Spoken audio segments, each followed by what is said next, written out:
Room is ready. All right, thank you. Welcome to the December 21st meeting of the Lawrence-Douglas County Planning Commission. I will note that today is the winter solstice, the longest night of the year. We'll hopefully not match that with the length of the meeting this evening. But first, before I go, Becky Pepper has the particulars on our hybrid meeting this evening. Thank you very much, Chair. Good evening, everyone. My name is Becky Pepper, Planning Manager. Joining me here in the City Commission room is Jeff Crick, Planning and Development Services Director, and Ellie Mullins, who will be helping to facilitate the Zoom video portion of the meeting. And we will work alongside the Chair to facilitate the meeting proceedings.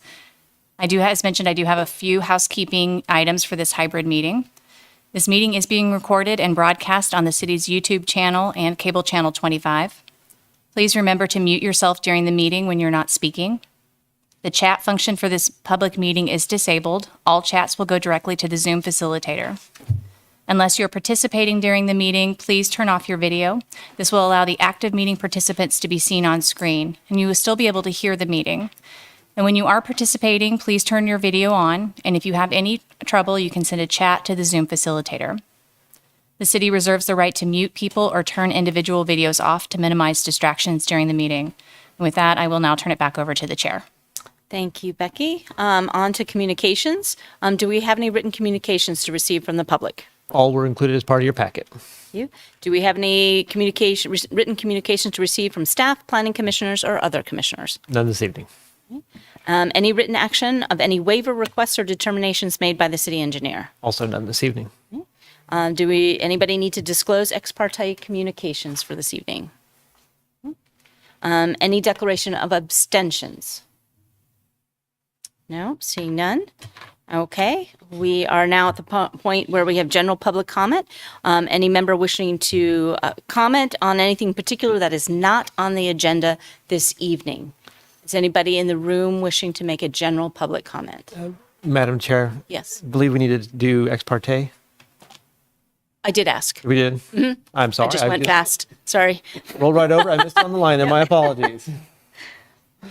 So nothing in the room, anything online? Anybody asking to make a general comment? I don't see any hands. So we will move on to our regular agenda this evening. First up is consider approving a final plat for the Mercato 3rd edition. Mary Miller, staff planner, will be presenting that project. Good evening, commissioners. I will be sharing my screen.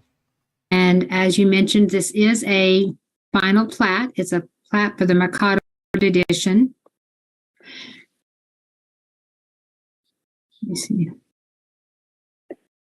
And the Mercato development is located in the northeast corner of the intersection of West 6th Street and K10 Highway. It is this block. It was preliminary platted earlier in about 2015. That preliminary plat was revised in 2018. And now the plat is being revised again with the final plat. Preliminary or final plats do not usually come before the Planning Commission. These are processed administratively, but the Development Code has a provision that if a final plat varies substantially from the preliminary plat, then it would be placed on the Planning Commission's agenda, and the Planning Commission would consider it based on the review criteria and action process of a preliminary plat. And if that final plat is approved, then it moves forward. And if this final plat is approved, we would update the preliminary plat file to record that. And this graphic shows the preliminary plat that was approved in 2018. And at that time, they platted very large lots as they didn't have any tenants available, and they wanted to keep maximum flexibility for when uses were identified. This current plat is going to plat the area south of Mercato Drive. It's outlined in yellow. And you can see on the original 2018 plat, there were two lots, one west of Entrada Drive and one to the east, and there was a drainage easement in the northeast corner. The change that's being proposed is that west of Entrada Drive, there will be two lots. East of Entrada Drive, there will be 5 lots, and the drainage easement will be relocated to the center and will be placed into a tract. And as these are significant changes, the final plat is on your agenda. I don't know that we've ever had one that we've brought to you before, but this is the process when it does vary between the preliminary plat and the final plat. So as the plat, as I mentioned, does not comply with all the review criteria, primarily that it does not conform to the preliminary plat, and it does not include the same proposed dedications. Technical adjustments are permitted, but there will be new utility easements dedicated to serve those new lots that are being created, and therefore it's on your agenda today. So when we look at the plat, we look at it with the review criteria that you look at with preliminary plats. And these are all discussed in the staff report. And the land division being proposed as this final plat does meet all these review criteria.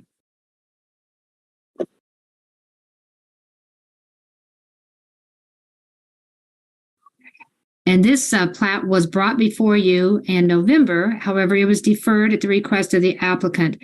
And at that time in the staff report, there was a condition that all the recommendations in the traffic impact study that the city engineer determined were necessary would be provided by the applicant. And the applicant asked for additional time so that the specific changes that would apply to this phase could be identified. And so during that time, the consulting firm, Olson, they did look over the traffic impact study. They provided a list of changes they felt applied to this phase. Staff and the applicant met, and there was a staff memo in your packet which listed those changes that staff identified that would be required with this phase. And in that staff memo, it also contained a list of revised conditions, with one of the revised conditions being a much more specific list of those changes that are needed based on the traffic impact study. So staff recommends that the Planning Commission find that the review and action criteria of the preliminary plat have been met and approve the final plat subject to the conditions listed in the December 21, 2022 memo. And these are summarized on the next page. The first one is that a drainage study will be provided to ensure that that drainage easement in the tract in the center will be adequate. If there's any minor changes needed, they'll just be made to the plat. And also that the improvements or changes recommended in the traffic impact study for this phase of the development would be completed as part of the plat or of the public improvement plans. And there are 7 changes, basically 6 changes.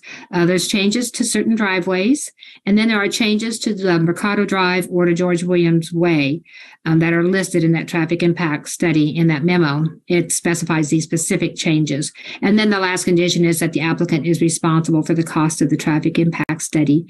And the city engineer has agreed to attend the meeting today in case you have any questions on these specific requirements. He's here to answer your questions. And I believe the applicant is also present today, but that concludes my presentation, and I'll be happy to answer questions if you have any for me. Thank you, Mary. For the applicant, we have Chris Storm of Storm Engineering.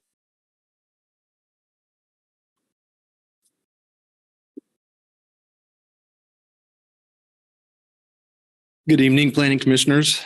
I'm not Chris Storm. I'm Matt Goff with Barbara Emerson Law Firm. That is Chris Storm. Where I'm also joined today by Mr. Tim Fritzl and Mr. Steve Schwada with K10 Development.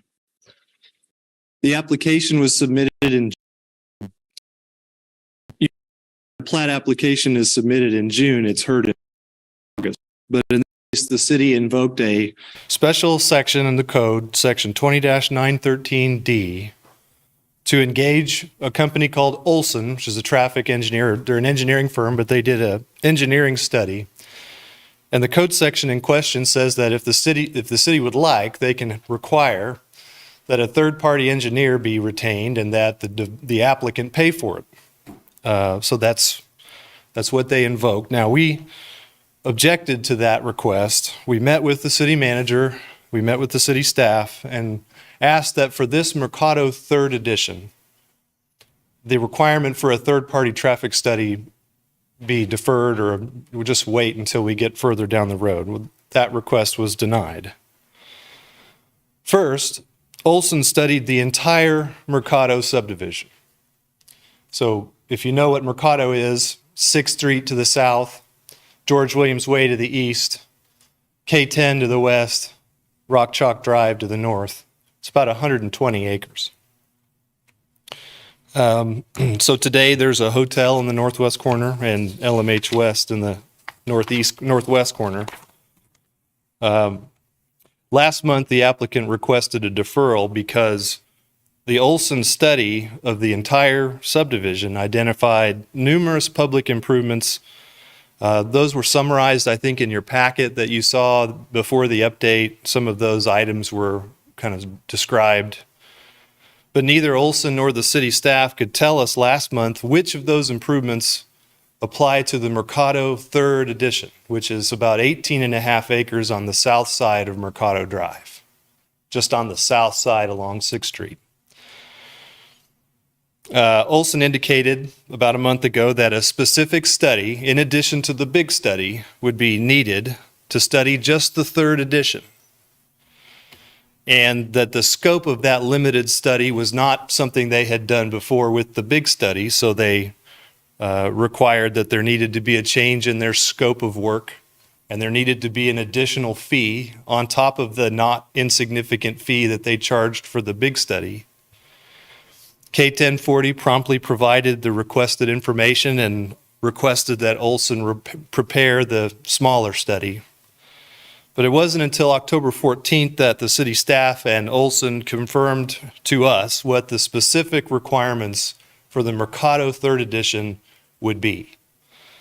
There are 7 requirements in that memo. We have no additional comment or questions about 6 of them. But with respect to the second condition, and it pertains to driveway E, and that means absolutely nothing to you unless you see a picture of it, and perhaps Mary can get it on the screen. I don't have the ability to show it to you, but either that or an aerial photograph. Entrada Drive is the north-south street that is located west of George Williams Way, and it conveys traffic north, and then it runs into Mercato Drive, and when it turns further north, it becomes Renaissance Drive. What the requirement is that there be a dedicated northbound right turn lane with 100 feet of storage and taper length meeting local and state design guidelines. So as you're driving west on 6th Street and you turn right to go north, and if you wanted to enter into the east half of Mercato third edition, you would have a turn lane so that you could make that right-hand turn. Now, during a recorded Zoom call with Olson's representative in the city, Olson's representative admitted that this requirement is ultimately not something that is attributable to this third edition plat only. This is more of a condition of the larger study piece, and that is where this recommendation is coming from. We've had subsequent conversations with the city. We requested that this requirement be removed because if it was a requirement of the bigger study, and understand what the bigger study is, the entire Mercato development with a big area in the middle, zone CC 600, that might someday house a big box retail or any number of different intense uses. And they studied it in year 2040. So 20 years from now, 18 years from now in the future, when it's fully developed and everything's done, what are all the traffic improvements we're going to need for Mercato? Well, we're going to need a turn lane on driveway E to get us from here. So today, with just the third plat, if you looked at it in a vacuum, in isolation, I don't know that that requirement would have came up, but for the fact that Olson had done this big study previously. So we requested that the driveway be deferred until such time that future development in Mercato happens. And at that time, if a turn lane's warranted, that can be a requirement of the next plat or the next one after that. It's not a question of whether, it's when. And by deferring it, it makes the development of the third edition today much easier, much more economically feasible. The city engineer is here. I'm sure he'll say it, but he believes it serves the lots on the subject plat, and deferring construction until after the lots develop does not best serve the interests of the businesses or the traveling public. I think that's essentially his response. And he's a professional. I'm not arguing with him, but we objected because traffic on Entrada is so light today, and it'll remain light until more development happens to the north. In the end, K1040 asked for some help. We want to defer the construction of that turn lane. We just built Entrada Drive, in 2018. There's new sidewalks. There may be utilities underneath the road. We've got to check on that, but we're taking essentially a brand new road, brand new sidewalk, widening it, adding a turn lane, because someday Mercato is going to be really busy.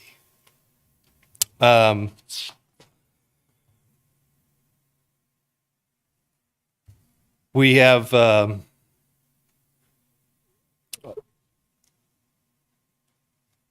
city had a choice, I think is the point.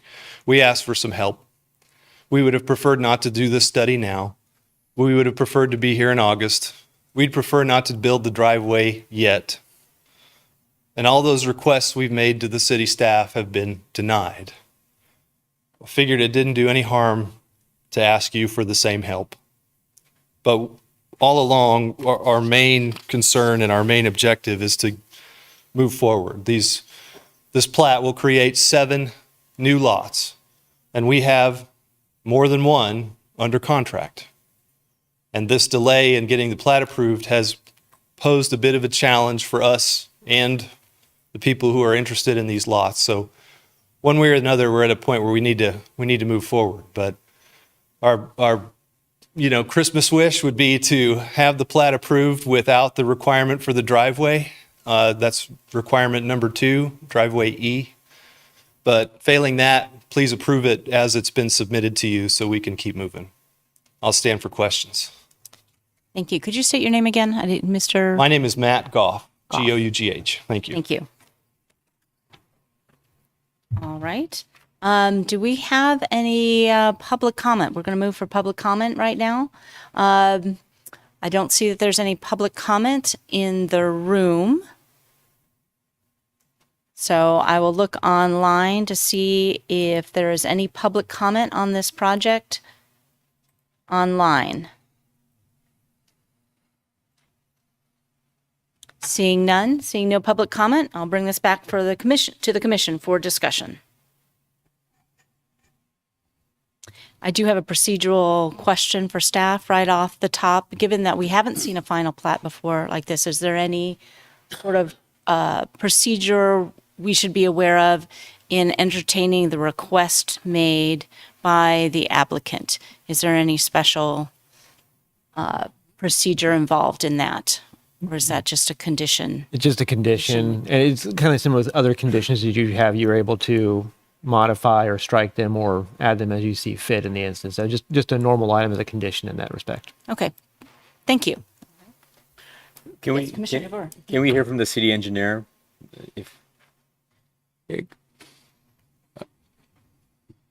I'm not sure what is their Well, name? if the city engineer could comment that, and I was actually going to wondering also if Mary, if you were able to put up that particular driveway Yeah. on the screen and show us where that is, and then if the city engineer could comment on that.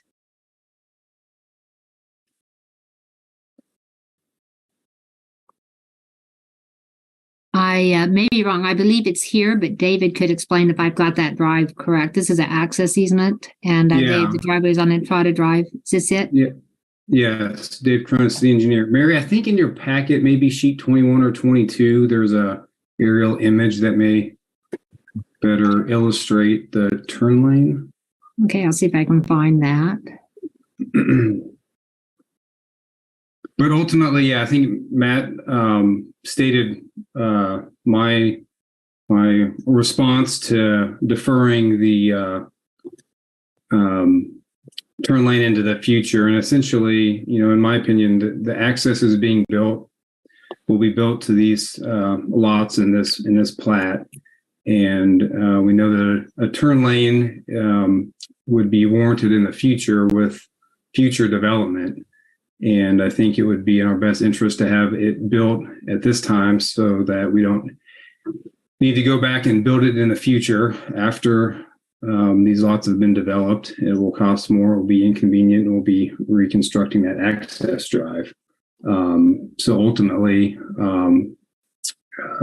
since it is directly related to these lots, it is my opinion that it would be best to construct it now, and I think it would be poor planning if we did not do that.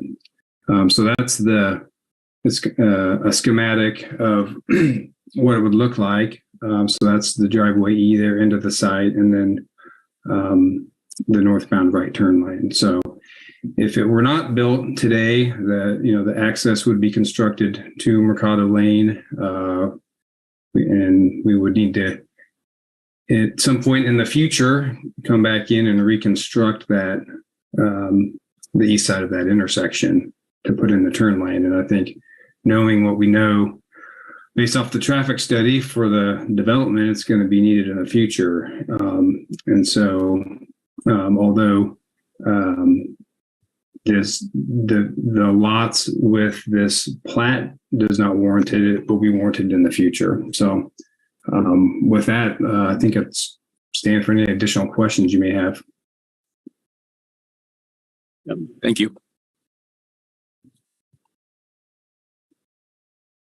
Other questions from commissioners? Yes, Commissioner So Thomas. is there such a thing as standard procedure where these guys are developing, what'd you say, 18 acres out of the 130? Oh, that was quick. So out of the 120, is it standard procedure that the entity that starts this project would be responsible for the cost or what might occur in the future? Yeah, Dave Krantz, the engineer.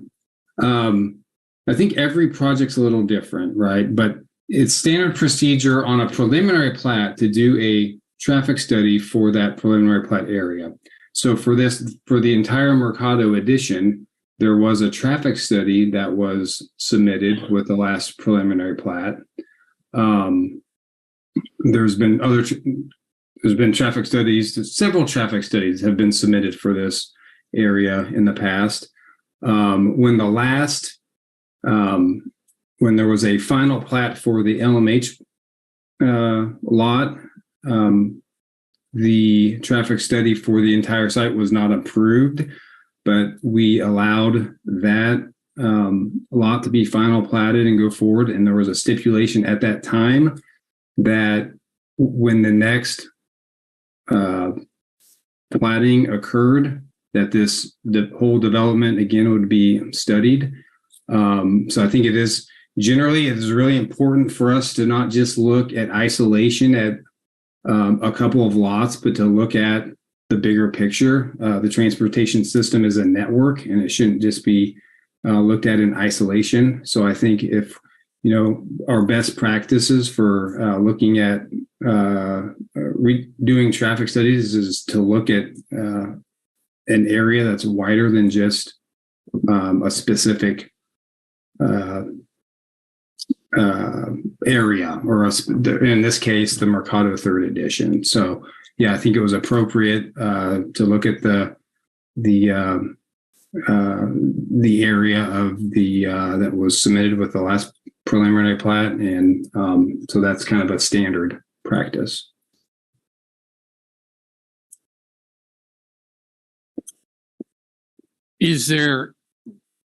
Was there any consideration that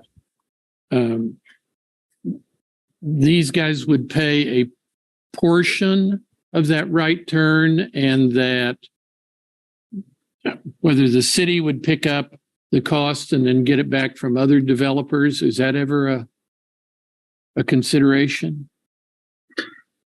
It was not a consideration for this. It was not discussed with this. There are instances where improvements are warranted, and it could be paid for by multiple benefiters or other development areas. That's not the case with this. The city does not typically participate in public improvements for private development projects, but it is not completely uncommon for public improvements to be borne by a larger area. But for a turn lane, that is not typical. So this is a turn lane adjacent to the lots being platted. And so in this instance, I think it would be, the development would be required to pay for it. Is there any requirement that this big box store or whatever else goes in there, that they would reimburse this group as they come in and build? No, there would not be an expectation of that. We don't at this point know what is going to go into the north, but that was not being considered with this traffic study. It would be my understanding that would be contractual between the developers and whoever wants to lease or purchase the land to work out. That could be part of the lease price or the purchase price. The city would be out of the picture at that time.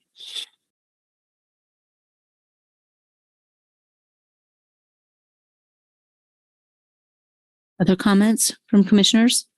I have a question for Becky or Jeff, just about the process that we're in here. Since this is it's the first final plat I've seen. The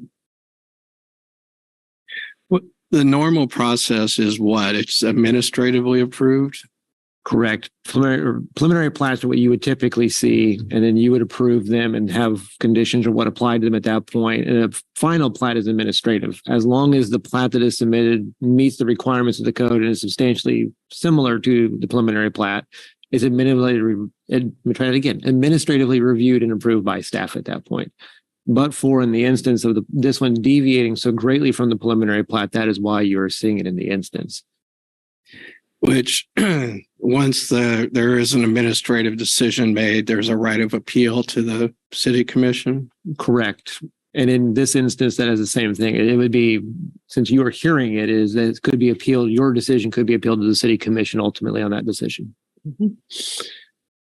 And remembering this in 2018 and remembering the hotel and remembering the hospital and all the different changes and design ideas for this spot. I mean, it's no big surprise that there was a change from the sketchy preliminary plat. I think that was part of what we heard at that time, that we knew this was going to change. So which part of the changes, I know Mary went through it, but I'm just want to reiterate it a little bit. Which part of the changes actually triggered the provision that brought it back to us as opposed to administrative approval?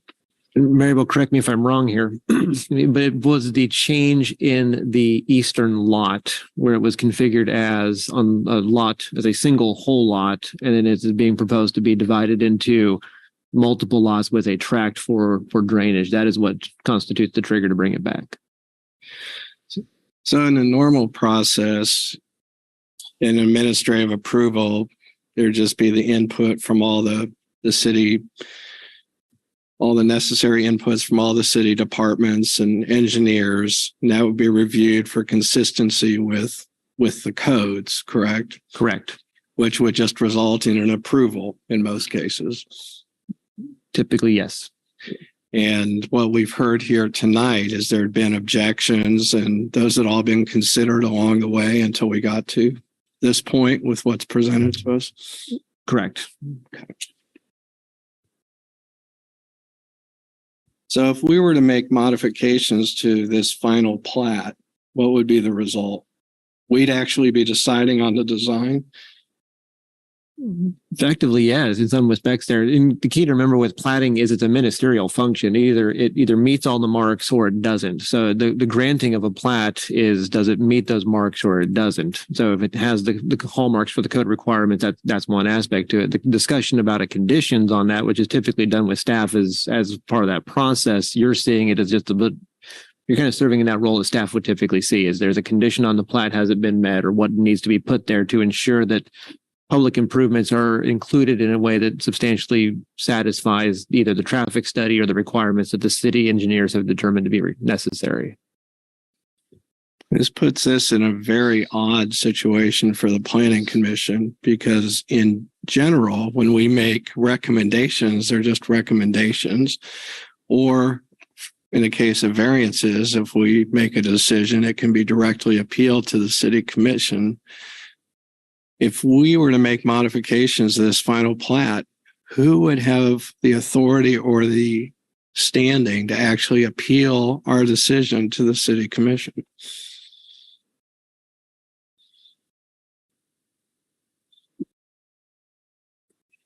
So, excuse me, 2813 F3 states that a decision of the Planning Commission, a person aggrieved by the decision of the Planning Commission under the subdivision regulations, skip the part where it talks about the county may appeal the decision to the City Commission. Such appeal shall be filed within 30 days of the date of the Planning Commission meeting at which the action appealed was taken. An aggrieved person would be somebody that's affected adversely by what our decision was. Correct. And in this case, that would have to be the city's professional staff. This is like being on the BZA, where the city might have to, challenge itself. That apt description. I mean, the whole thing makes me just a little bit uncomfortable. We're being asked to step into the shoes of the traffic engineer that's made a recommendation, and we already have an avenue that the applicant, if they're unhappy with what the final plat is, they would be the aggrieved party that could take it to the City Commission. And to me, that seems the more appropriate body to make modifications to something like this, because although we're doing land use, we typically rely on the findings of the engineers, and we don't have conflicting engineering reports. We just have an objection to the timing of when this has to be built. Am I correct in that? That is my understanding too. All right. Thanks.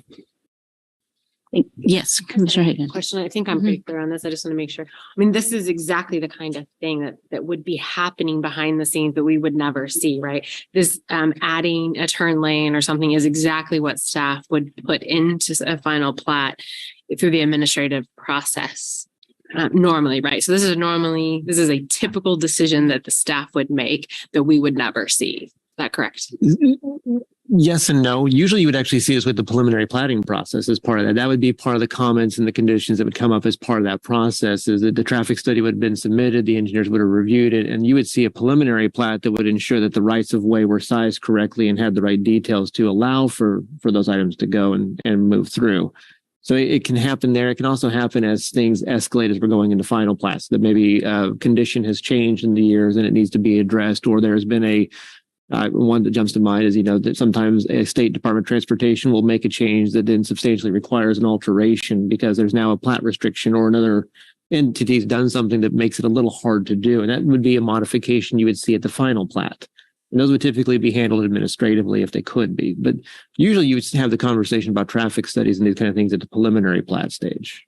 But there are significant changes like this between that process where we might see it and the administrative final plat where we would never see it again.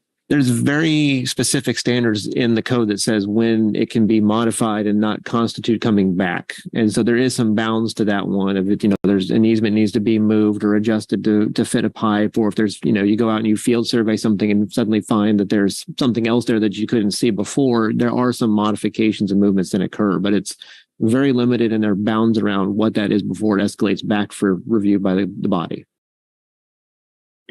Good question. Yes. So Jeff, so if we approve this as is with the conditions as presented, can they as the aggrieved party then go to the City Commission?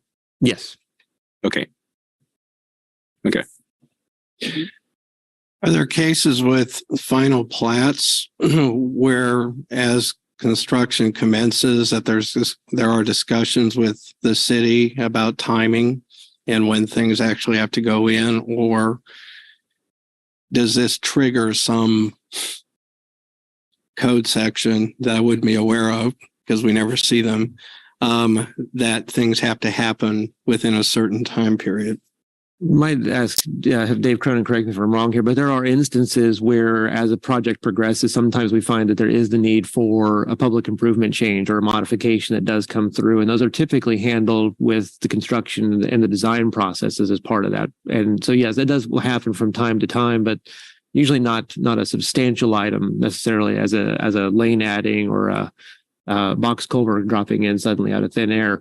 But there are instances where that does occur typically. And Dave, please correct me if I'm out of my memory on that detail. Yeah, no, you're correct, Jeff. Yeah, that happens from time to time with final plats, with access or sidewalks. We have public improvement plans, but I can understand the concern and why we're hearing what we're hearing from Mr. Goff tonight, because we've had these discussions before about putting in sidewalks too soon and then they're destroyed in the construction and have to be built again. That's why I'm asking if there's a process that, those types of decisions are made elsewhere without us actually changing this. I mean, I'm just asking what kind of flexibility is built in, because for all we know, they might come back with yet another altered final plat that would go to you because it wouldn't be so different from what this is that required it to come to the planning commission. I'm just thinking there's lots of possibilities out there for negotiation to still take place between the developer and the city about how they proceed. Yes. Am I correct? You're correct. Okay. Commissioner Carter. If I could just get a clarification, I'm not sure if it's from Mr. Cronin or someone else in staff, about the sequence that led to the request for the third-party traffic study. Because we understand that the code requiring the Planning Commission to review the final plat was triggered because of changes in the preliminary plat that exceeded what was considered, acceptable for administrative review.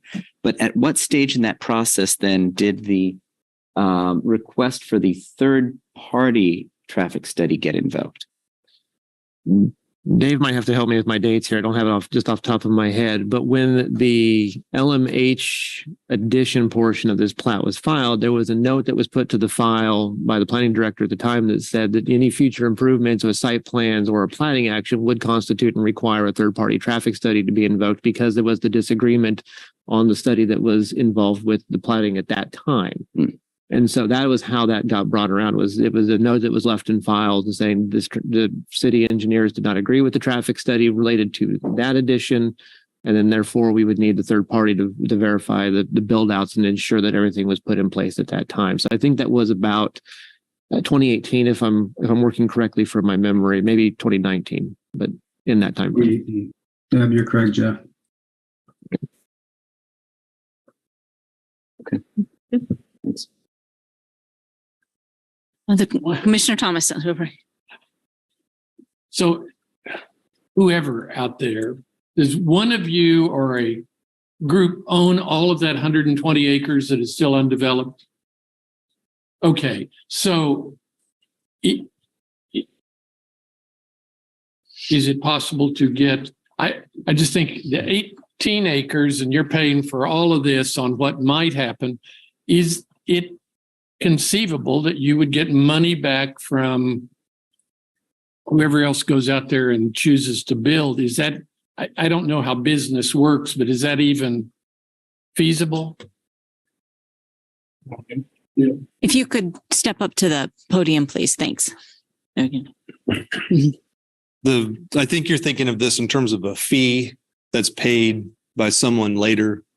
I think Commissioner Carpenter had the right idea in that someday in the future, when lots sell to someone else, they will sell for a price.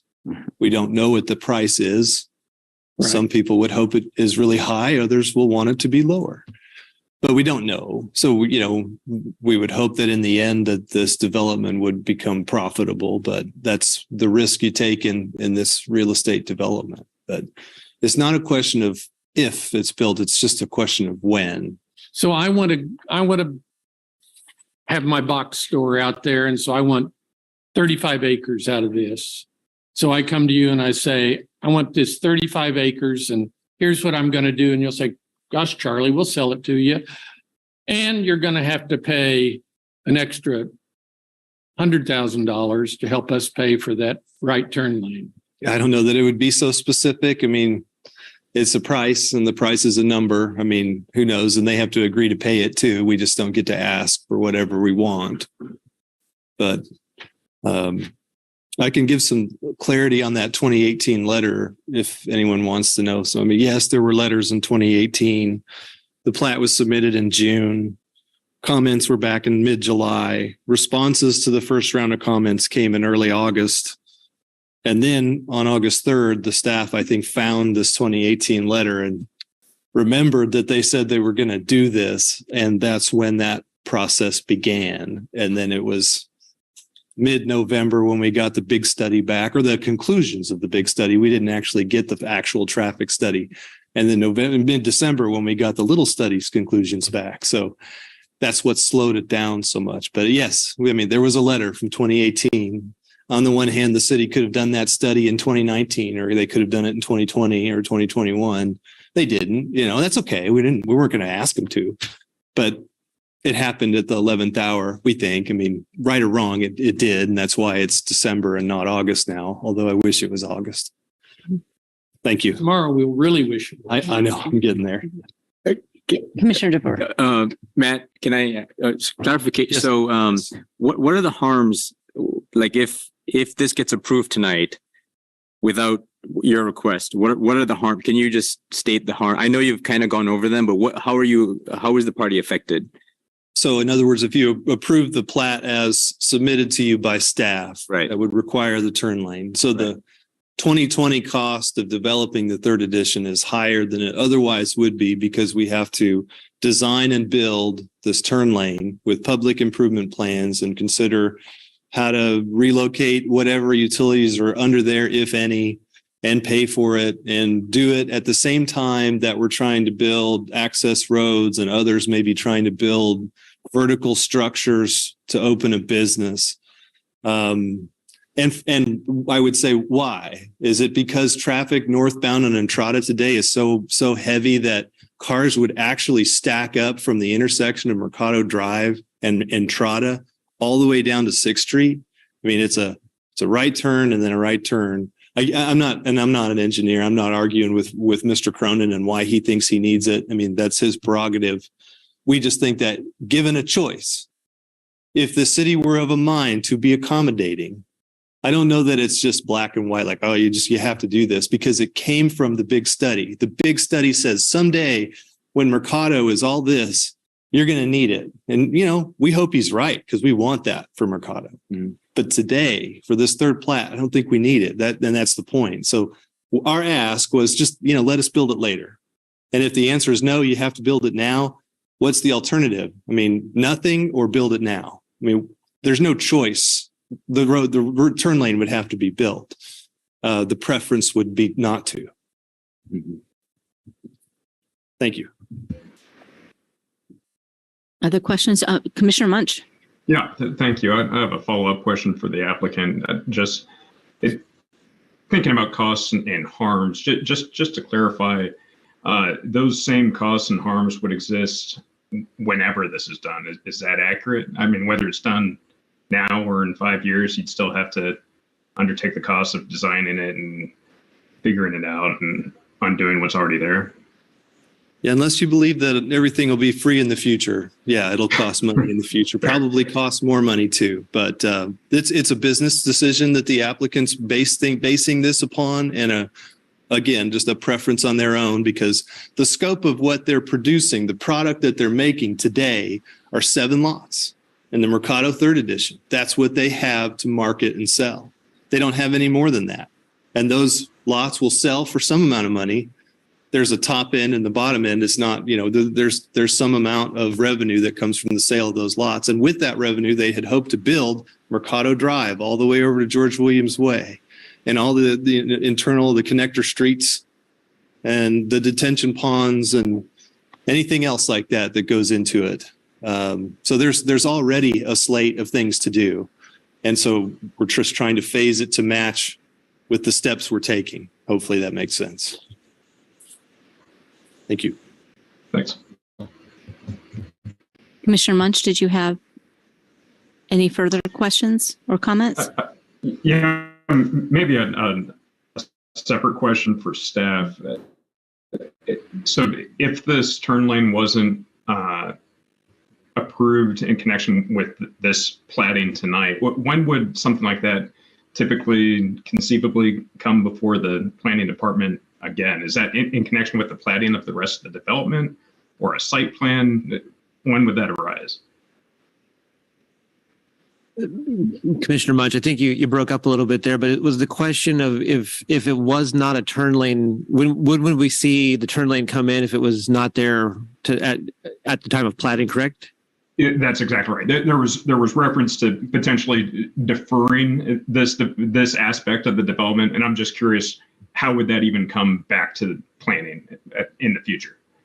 Usually those come up through the site planning process or one of the site development processes where we do what's called, we've nicknamed it called a 7-step traffic study, but it can also, if there is enough instance that requires another full-blown traffic study, sometimes those will come up at that, but it's usually a part of a development review application like a site plan or development plan, at which point we would see that, and then the city engineering department would take a look at it to make sure it met the warrants and requirements to have the lane at that point in time. So that would be a kind of typically when they would pop back up again.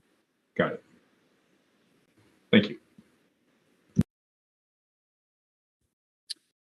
All right. Any thoughts on this? I'll start with just saying that I was inclined not to second guess staff and the traffic engineer for this particular project. I appreciate Commissioner Carpenter's taking us through that sort of procedural thought experiment there and kind of agree with where that was going.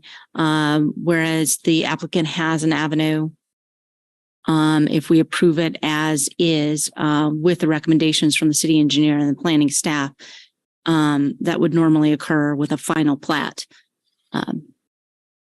Just my initial thoughts.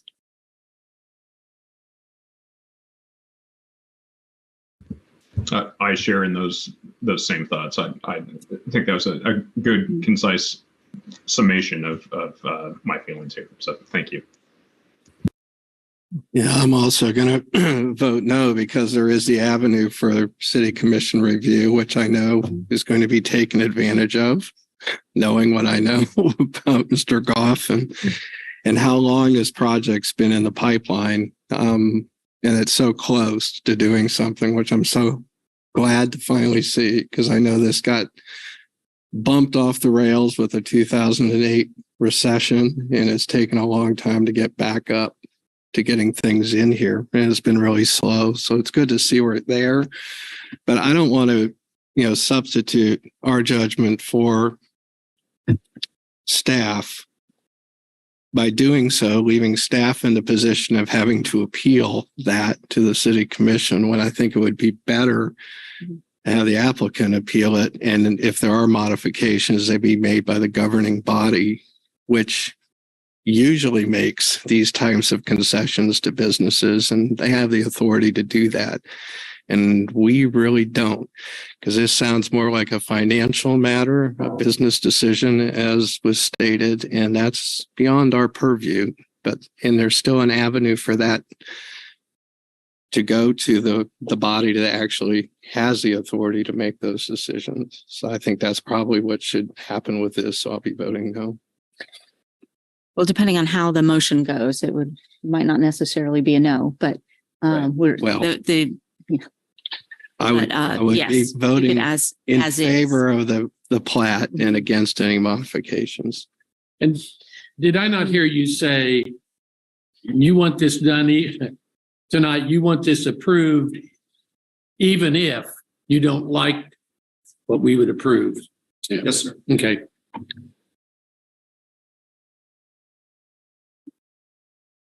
I don't think I have too much more. I would agree. I think my reasoning has already been expressed in the sense that I think we should leave it to the staff, particularly since this is something that is in their purview, and So I'm inclined to leave it that way, let the applicant appeal it or choose to just move forward for the sake of time. Yeah, and so I mean, our option is really if Mm. it's just yes or no. I mean, like, what would a no vote even mean, right? Because if we're not going to add an exception to the vote, Right. it's really yes for the development, so they can then appeal. It would be a yes with a new condition. Yeah, We could add a condition. we could add a condition. If we so chose, we could add the. But I suspect there are not enough votes to add a condition. I mean, just Yeah. I don't think there are. So would somebody like to make a motion that is before us? Our motioner isn't here tonight. I know. So it's going to be some of the newer folks to sort of give it a try. Yes. I don't have it all in front of me. I can go ahead and. Okay. Okay, so approve the final plat PF-22-00218 for Mercato 3rd Edition, located at 6200 West 6th Street, subject to the conditions listed in the staff report. Great. Do I have a second? Second. Commissioner Carter? Any further discussion? Oh, I lost Commissioner Munch on my, there he is. Okay. No, then could you call the vote, please, Jeff? Commissioner Ashworth, Yes. Commissioner Carpenter, Yes. Commissioner Carter, Yes. Commissioner Duvor, Yes. Commissioner Hayden, Yes. Commissioner Munch, Yes. Commissioner Thomas. Yes. Motion passes 7-0. Thank you. Thank you. Thank you. Brilliant. Safe travels tonight. All right, we're on to number 2 on our regular agenda. Consider making a finding related to a request to use tax increment financing for the Crossing project. Becky Pepper is the staff presenting this project. Thank you very much and good evening. As stated, I'm Becky Pepper, Planning Manager. This item before you tonight is to consider making a finding that the Crossing TIF Area 1 plan is consistent with Plan 2040, the comprehensive plan. The reason this is before you tonight is that the developer of the proposed project has requested the utilization of a tax increment financing district for eligible reimbursement project costs. In instances of those requests, state statute requires that the Planning Commission review the project plan for its alignment with the comprehensive plan. Your action tonight is one step in the review process, and there are other bodies also included in this review process as it relates more specifically to the tax increment financing component of the request. For example, last month, the City Commission held a public hearing for feedback on the establishment of the tax increment financing district. And last week, the Public Incentives Review Committee met to consider the project and voted to forward a recommendation for the project to the City Commission. And ultimately, the last step in this process is that the request would go back to the City Commission for their final consideration of that formation of the tax increment financing district. So to reiterate, the action tonight is one step in the overall process, and the Planning Commission's role in the process is limited to determining if the proposed redevelopment plan is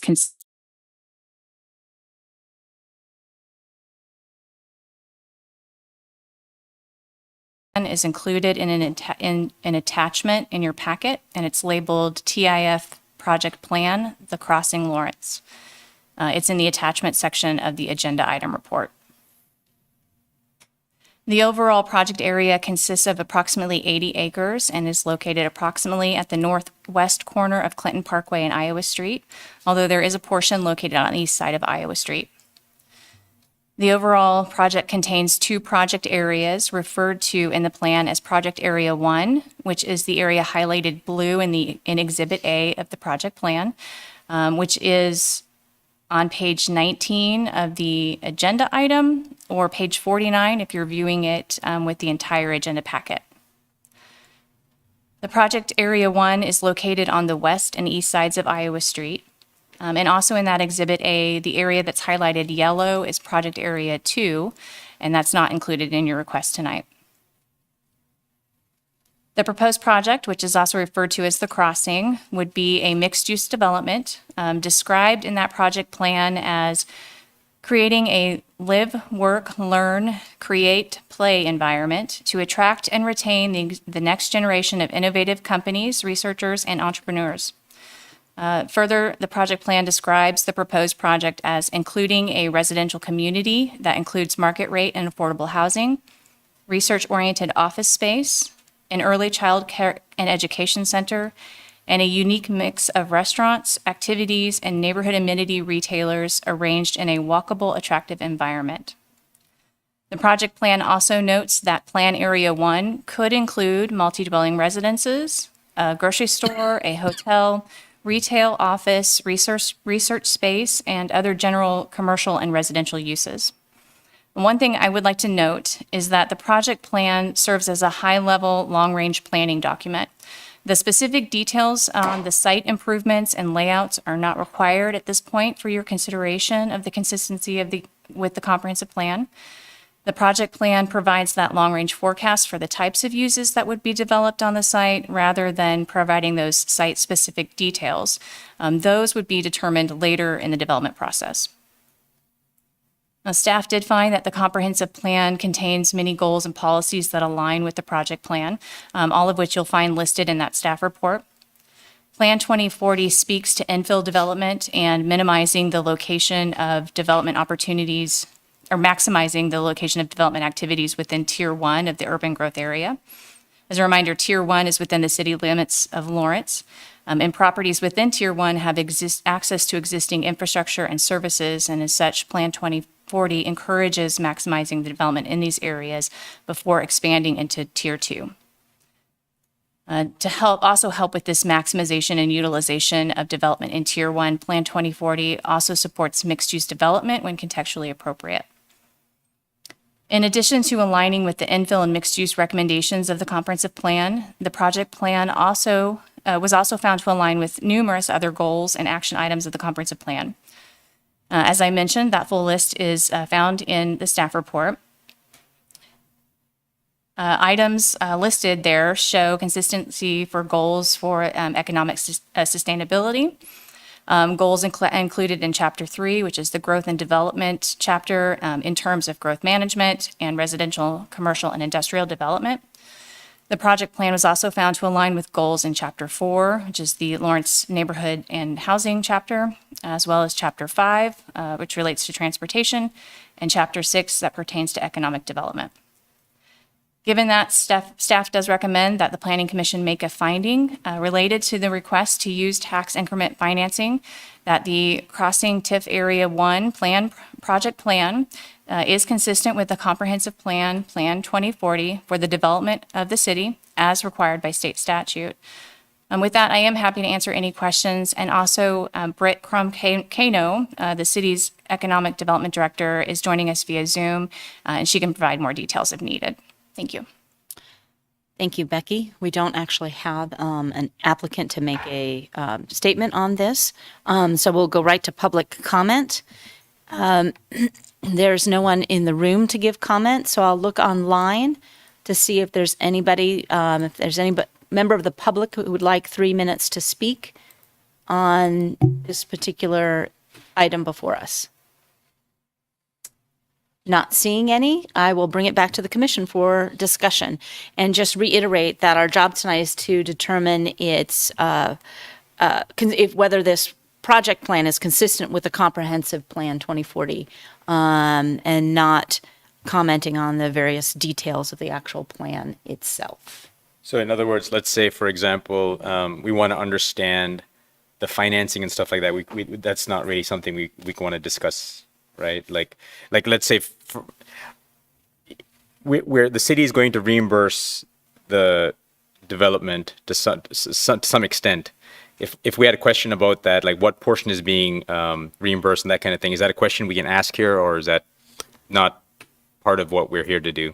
Britt is here and can help you understand that, but it's not in your purview as far as your. Then I don't want to ask it. Then I mean, if it's, It'll take us into the weeds. I don't. Yeah. I do have one general question that is related because this is this project, part of the application for TIF is that it be consistent with the comprehensive general plan. And there are lots of plans that we see here on paper. But as Becky said, this is a long-range plan. Details can change. So if I could ask Britt,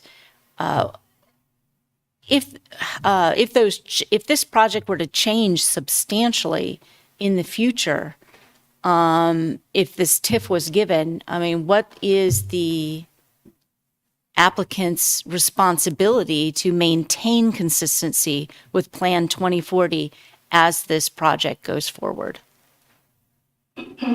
Well, I actually don't want to bother you guys much with the details, but what they're asking for, they're fronting the infrastructure costs for this project to do the area plan 1 and also area plan 2. And they would only get those dollars if those projects generated those TIF revenues that could be used to pay them back. So to a certain degree, they are, it's in their best interest to pursue this project as it's spelled out. Now, it doesn't have to be exact. I think the idea that, they would like to bring a grocery store on or certain restaurants, all of that is, as Becky said, this is more of a long range plan that can all change over time. But the gist of it is they don't get paid back for their investment that they've fronted unless they are putting the type of development in that area that will generate those revenues, those tax revenues to be paid back with.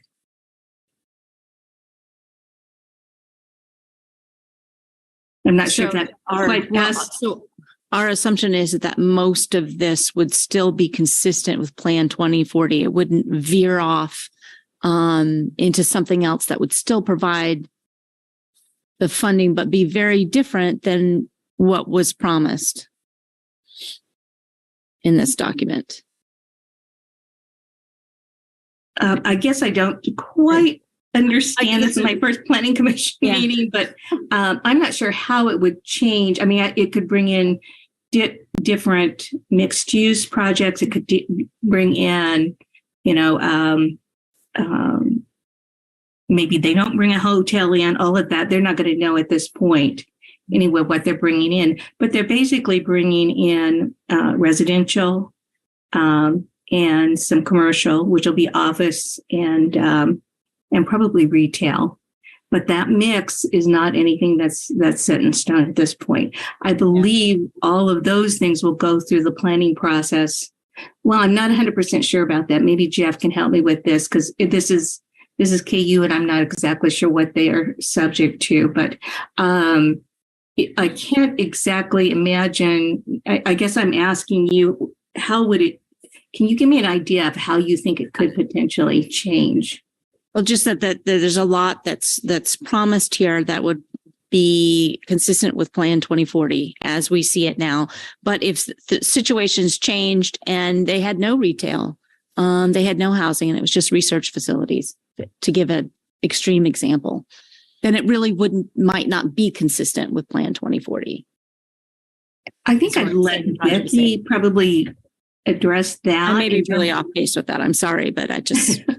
I think kind of to the point on that one is Britt's right. If you don't have that mixture in there, you're not going to be able to generate that increment financing necessary to do it. So there has to be a bit of that component to make this work in its own line. So, and I'm by no means an economic development expert, but when you do a TIF district, it has to self-fulfill in one way to then generate the increment to allow it to even survive and develop. So it is one of those things where it's like you almost set your development plan in course and then have the financials run with you to make it go in fashion. And I think that to the other question about how I think Brent alluded to and how it works with KU is if you look at the base zoning district for the property, it's U-KU. And in the land development code, it sees that back to the cooperative agreement in 2005 between the city and the University of Kansas on how those matters will be done. And we don't extend zoning or any of our development applications into the KU property.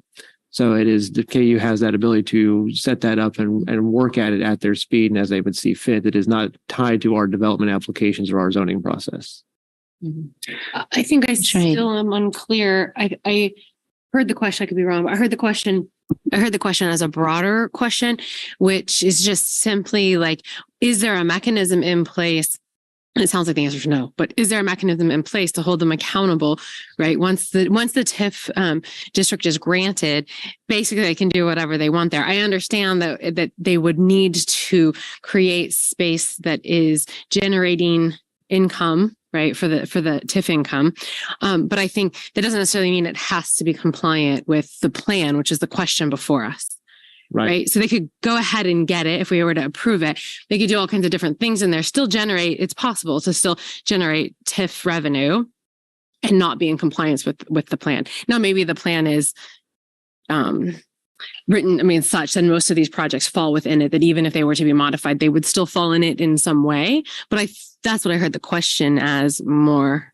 I think it's with anytime you look at a neighborhood plan or a sector plan, is what you see is an iterative plan. It is one way that something could unfold given a certain number of conditions. And your purview tonight is to look at it and say, does this conform with the mission and the visions that we've outlined in Plan 2040? Is this meeting those higher aspirations that we've programmed into the document itself? Not necessarily, is this a medium density land use or a mixed use land kind of thing? It's going to be in that broader range because there is some give and take in the way that these can develop and unfold over a bit of time there. So the answer is no, there's no mechanism in place to reevaluate the compliance with Plan 2040. I think that's the question, right? I can't speak for the mechanisms in the TIF that are required as part of that. I don't have the knowledge to speak that. Maybe Britt can provide some of that guidance to, but I don't have knowledge about if there is provisions in the TIF that has a clawback or other details that may come into that instance. We will have to have additional agreements and additional process around this. It will go to the city commission for them to consider it and vote on it. If it does get approved, then we do a development agreement. And so the city has a development agreement with the developer that basically spells out what they have to do and what they get as a result of that. So it truly is in their best interest to go ahead and produce things on that site that will generate some kind of a revenue stream back for them. I just can't speak legally if there's a process. If they choose to do something dramatically different, and I'm still struggling to kind of figure out what that would be. But there are certain provisions that would require, them to, if I do know that if they decide they're going to either add land into the district or take land out, then it has to go through another process. I don't know if it has to go through a planning review process. Thank you, Commissioner Clark. To check alignment. Yeah, I think that leads straight into my question, which is you're talking about accountability, enforcement mechanisms. When we have an area plan, admittedly, reality may not conform to the plan, but this body has enforcement power to hold further, requests for site plans accountable. So I guess my question is, once this is granted, does the city or does the planning office have any kind of authority over the actual plans that take shape on that property? Under the cooperative agreement, we would not. Okay. And the actual project plan is what they're going to be held accountable to, and that's what you're considering tonight to be in alignment with the comprehensive plan 2040. If for whatever reason that plan would change substantially, then I would imagine we'd have to go back and do things. We'd have to revisit some things legally, because that plan is part of this whole legal process that is being considered and approved. So again, if I can't quite imagine what could deviate from that plan that might create some issues in terms of the comp plan, but they are held accountable to that plan and a development agreement. So thank you. If you could just elaborate a little bit more when you talk about they're held accountable. Say they decided to put an amusement park or a manufacturing facility or something that did not conform to the plan. In what way would they be held accountable for the substantial change? Going to lose their TIF. But that's my. I think who judges then the way in which they have failed to fulfill their promise to conform to the plan? What's the mechanism for that? I think that is up to the city to decide whether they're still meeting the requirements to justify the tax increment financing. Is that correct? Yeah, they would lose their rebates, or not rebates, but reimbursements. I have a very, underneath all these other questions, the thing that makes me just feel, why are we doing this way? Plan 2040 doesn't apply to university ground, correct? Correct. Well, not to say wouldn't say it applies, but I mean, that is a part of the community. So it does affect the way that it goes out there. But the reason you have to see this is because state statute requires you to see it and find conformance in. Only because of the request for a TIF. Correct. Not for anything else. Correct. It's just because they want money back from the city and county, or a portion of the tax back to fund their project that this is here. There are other TIFs in town, but they've all had to go through much more stringent reviews. They've had to do their rezoning. They had to do their site plans. They had to have their public comment periods. None of this applies to what's going on here.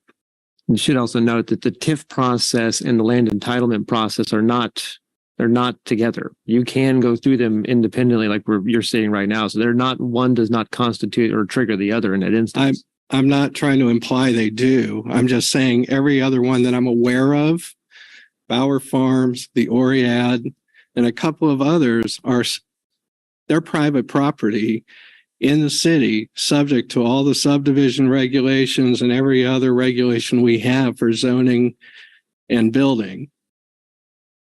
Government land is not subject to those provisions. So it's just kind of jarring. You're asking us to say it complies with a plan that doesn't really apply to them. And that's the basis of, it's just this disconnect I'm having in my head. We're only doing this for a tax benefit, where it's an artificial creation that we're saying, yes, this meets things that we like, that are consistent with parts of Plan 2040, which applies to all private land, but not this land. I mean, it's just weird. But I mean, just thinking that through, I mean, it's because they're asking for money back. I mean, it makes sense to me, right? They're asking for the city to give them money back, and therefore, basically, we're saying, well, we're more willing to do that, or we're willing to do that if you're in compliance with Plan 2040. Mm-hmm. I mean, so it does make they want something, and we're saying, well, in return for that thing, we want you to comply with the plan. We've had problems. Just look at 6th Street by Free State High School. What was proposed when they got their TIF and what's there now? There is no comparison to what was first proposed.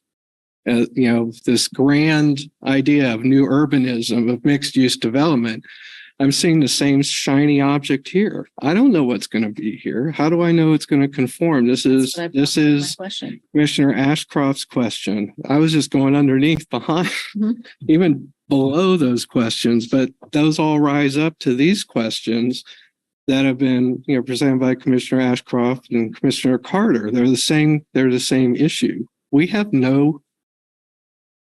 There's no planning control. There's just whether their tax break gets pulled or not.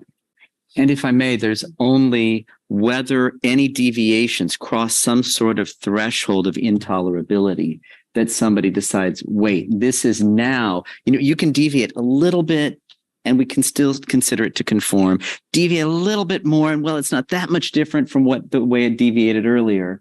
And eventually it becomes it evolves potentially to a completely different animal. But where is the threshold where someone says, yeah, that now is enough? That is now substantially different from what was committed. Again, they're going to have to conform to the area plan and the development agreement. And I don't think either one of those really deviates into a strange use of sorts. I think it's pretty straightforward. So legally, if they want the TIF to survive, they have to be in compliance with the plan and the development agreement. I was going to say, so what I'm hearing from Brett is that there is some accountability. We don't know where that line is, but the city would be and there would be a mechanism there to alter the TIF. Yeah, and if I may, I'm not sure I quite understand when you said they would have to comply. I'm not sure. Again, that assumes a level of enforcement. That assumes that there's someone determining that they are not complying. There's not an automatic mechanism that's tripped. It's still subject to the judgment of some figure somewhere saying this no longer conforms. Am I wrong? And I'm not sure if maybe it would probably be our legal staff who would probably make that judgment if it doesn't conform. And then they risk not having, because they're paying a substantial amount of money for the infrastructure, to put the infrastructure in, and they need that return back. So the TIF is totally off the table if it doesn't conform to the plan or the development agreement. It could be possibly amended. Again, I'm not a lawyer. We haven't done a TIF in probably over 12 years or so. So they don't come around very often. But again, I think the one thing to focus on in terms of your purview tonight is to find if the TIF plan, as it is presented to you tonight, is in alignment with Plan 2040. And I don't think you're not directed to go and beyond that. So I think the question here is it in alignment with Plan 2040? I think in terms of if it would change, if the whole development would change somehow and not be in alignment, I think that's a legal issue that our legal staff would have to decide how that would be tackled and what actions would come. I guess I'm not a lawyer, so this is what I'm just thinking in terms of how it would have to happen.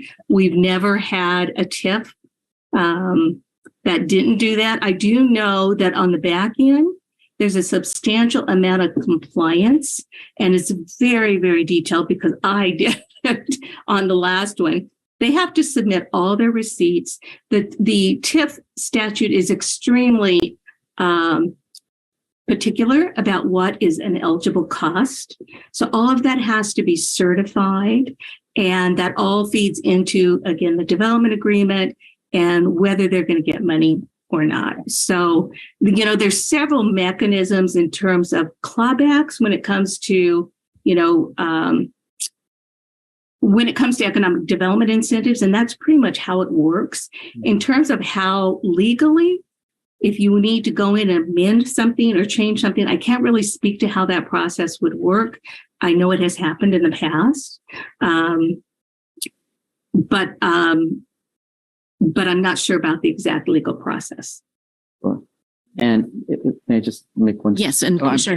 No, please go first. I was just going to say, I'm not, as a planning commissioner, I'm not concerned about the accounting. I'm not concerned about the legal aspects per se, but I am looking here as someone who's being asked to exercise judgment about land use and about an agreement that the city is entering into with a non-city developer, which happens to be the University of Kansas.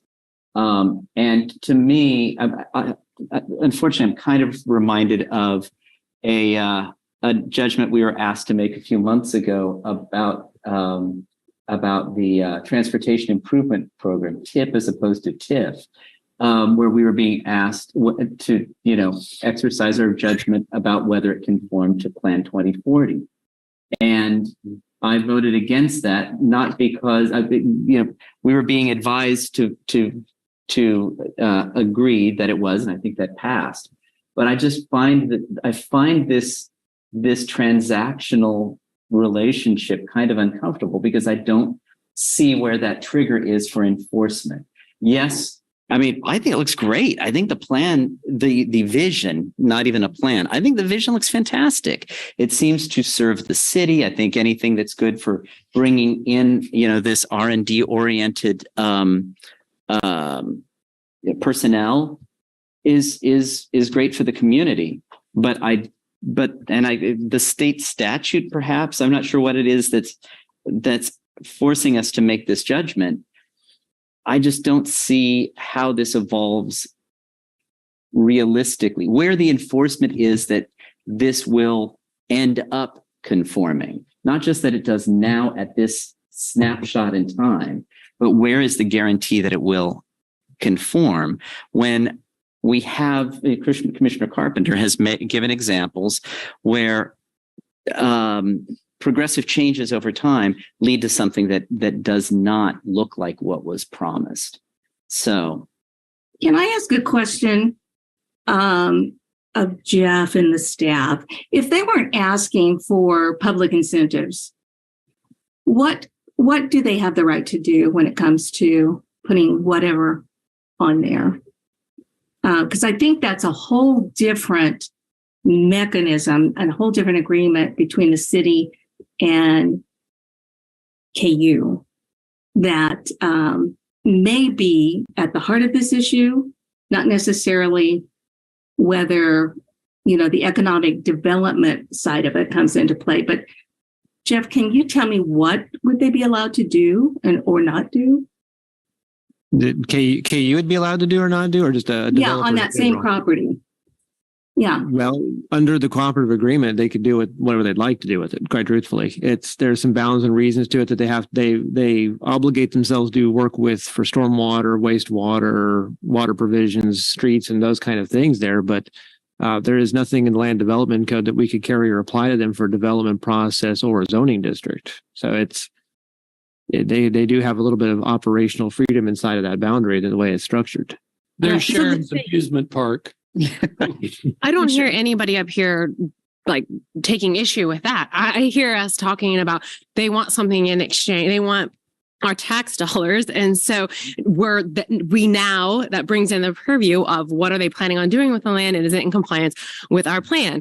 And I think what I hear, you said it perfectly, a vision is what I see. And it's a fabulous vision, but I see a vision, not a plan that's that I'm hearing anyone is going to need to be accountable for, or even within the realms of what is off this plan or not off this plan. It's really just a vision of these are the things that we would like to do. We're hoping that this works out.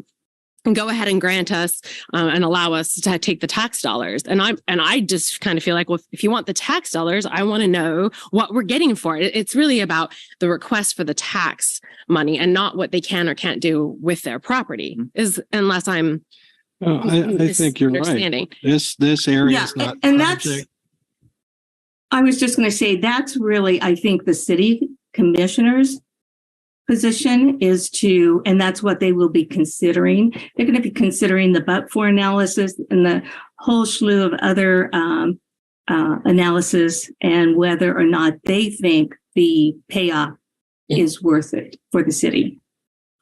Well, I'm sorry. I didn't mean to suggest that we were going to overstep our role by making that decision. I think Commissioner Carter just simply said we have to make a judgment call here on whether or not we think what has been presented is within the purview of the plan. And we're asking for what is the accountability that is actually what will be executed. I mean, anyone could come before us and present anything and it could be beautiful, we still ask these questions of everyone. Like, what's going to happen? And, this is a plan. We have this conversation all the time. This is a plan, but how are we going to be able to have accountability that once we use that judgment, like we executed it properly? And so at the moment, I'm either confused on what it is that's really allowed or before us or what's going to happen with this, or I'm just kind of inclined to be a little skeptic of this vision that's been presented with no ability to make sure that the plan is what we I have to say I'm always skeptical of the visions. But I have to so we say have to think about the possible ramifications of the land use decision, and we have no control over the land use decision. But this conversation that we're having right now will hopefully be viewed, of course, by the city commission. I think it's very valuable that we've had this conversation, regardless of what we do here, even if we're all say, yep, okay, we're just given what we have before us. If that's what we're going to vote on, and this is currently consistent with Plan 2040, even if we all say that, the city commission now knows about, like, we're really looking for some accountability. What are they? How are they going to hold the governing body? How are they going to hold KU to the requirements of the TIF and the plan? Yeah, to me, but we're being asked to do a what if. What if this was actually part of the city? What if this was actually part of the county, subject to our development codes? Would it meet the requirements of Plan 2040? And they've checked all the boxes with their design here. But the difference is this design is not gone. There are no area plans. There are no plans that govern what was going to happen with this intersection because it's government land. There's nothing that suggests a normal planning and review process. This was developed by KU Endowment, not even KU. KU Endowment did this, and that I've never even really understood that.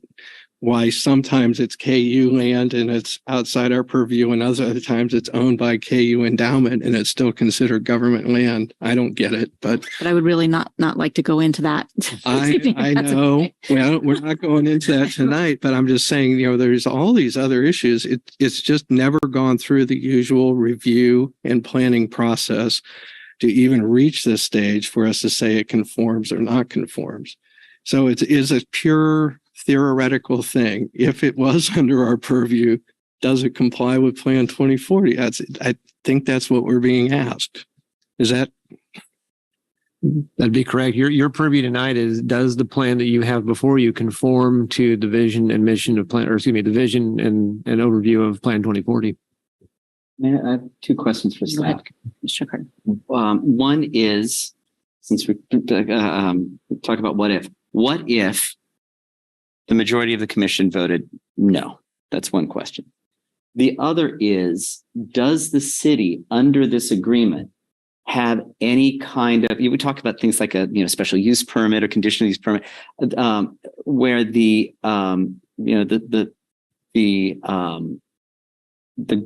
local government has the ability to impose conditions. Does the city in this relationship have the authority to impose, for example, periodic reviews? Or is it just a trigger that once this is agreed to, the university gets that percentage of incremental tax revenue from the city, from the county, from the school board, until somebody objects to what's happening on the ground? Those are my two questions. First, what if we vote no? Second, what authority do the local governing bodies have to impose a periodic review? Vicki, I think you had contacted our legal consultant about that question. Would you I'm happy to answer that? Yeah, I'm happy to answer that first part, Britt. I may defer to you on the second question, the authority question, but So this is a prerequisite to the proceedings for the TIF approval.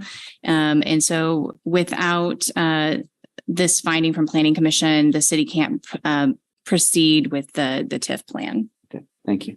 So we're being asked to vote yay or nay to this big project, and we don't even have anybody here representing the project.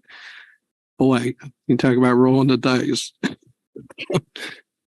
Jeff and Becky, let me ask you this. The second question. Oh, yeah. Thanks. Can this possibly be deferred so that we could have the applicant and also our legal counsel here who could definitely answer the questions that you guys are asking? I'm really just in no position to talk about the legalities other than I know that the plan is a legal document and the development agreement is a legal document.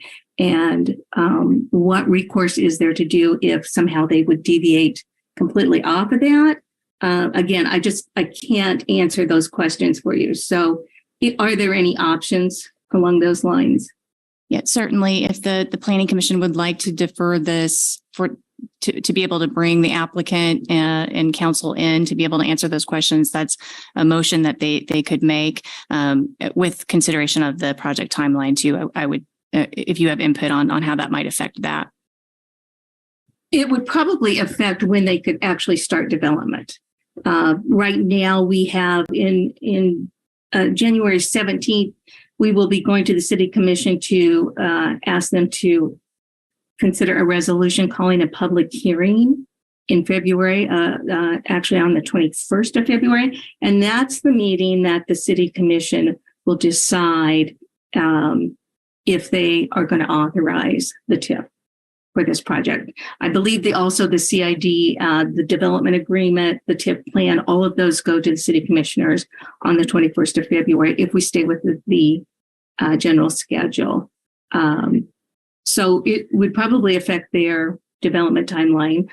I know they're busy working on sewer, and I think part of it is just city sewer that actually they've made it part of the TIF district, but it is necessary for the project to go forward. And then it also increases the capacity to the neighborhoods, the surrounding neighborhoods. So how that would be affected, I don't know. We'd probably have to bring in our engineers to talk about where that is in the process. And so again, I'm sorry I don't have all these answers, and I would have brought everybody along if I'd known, we were going to kind of go down this path and ask these types of questions. But so if we were to defer, it would most likely come back on February 22nd, the day after the City Commission meeting.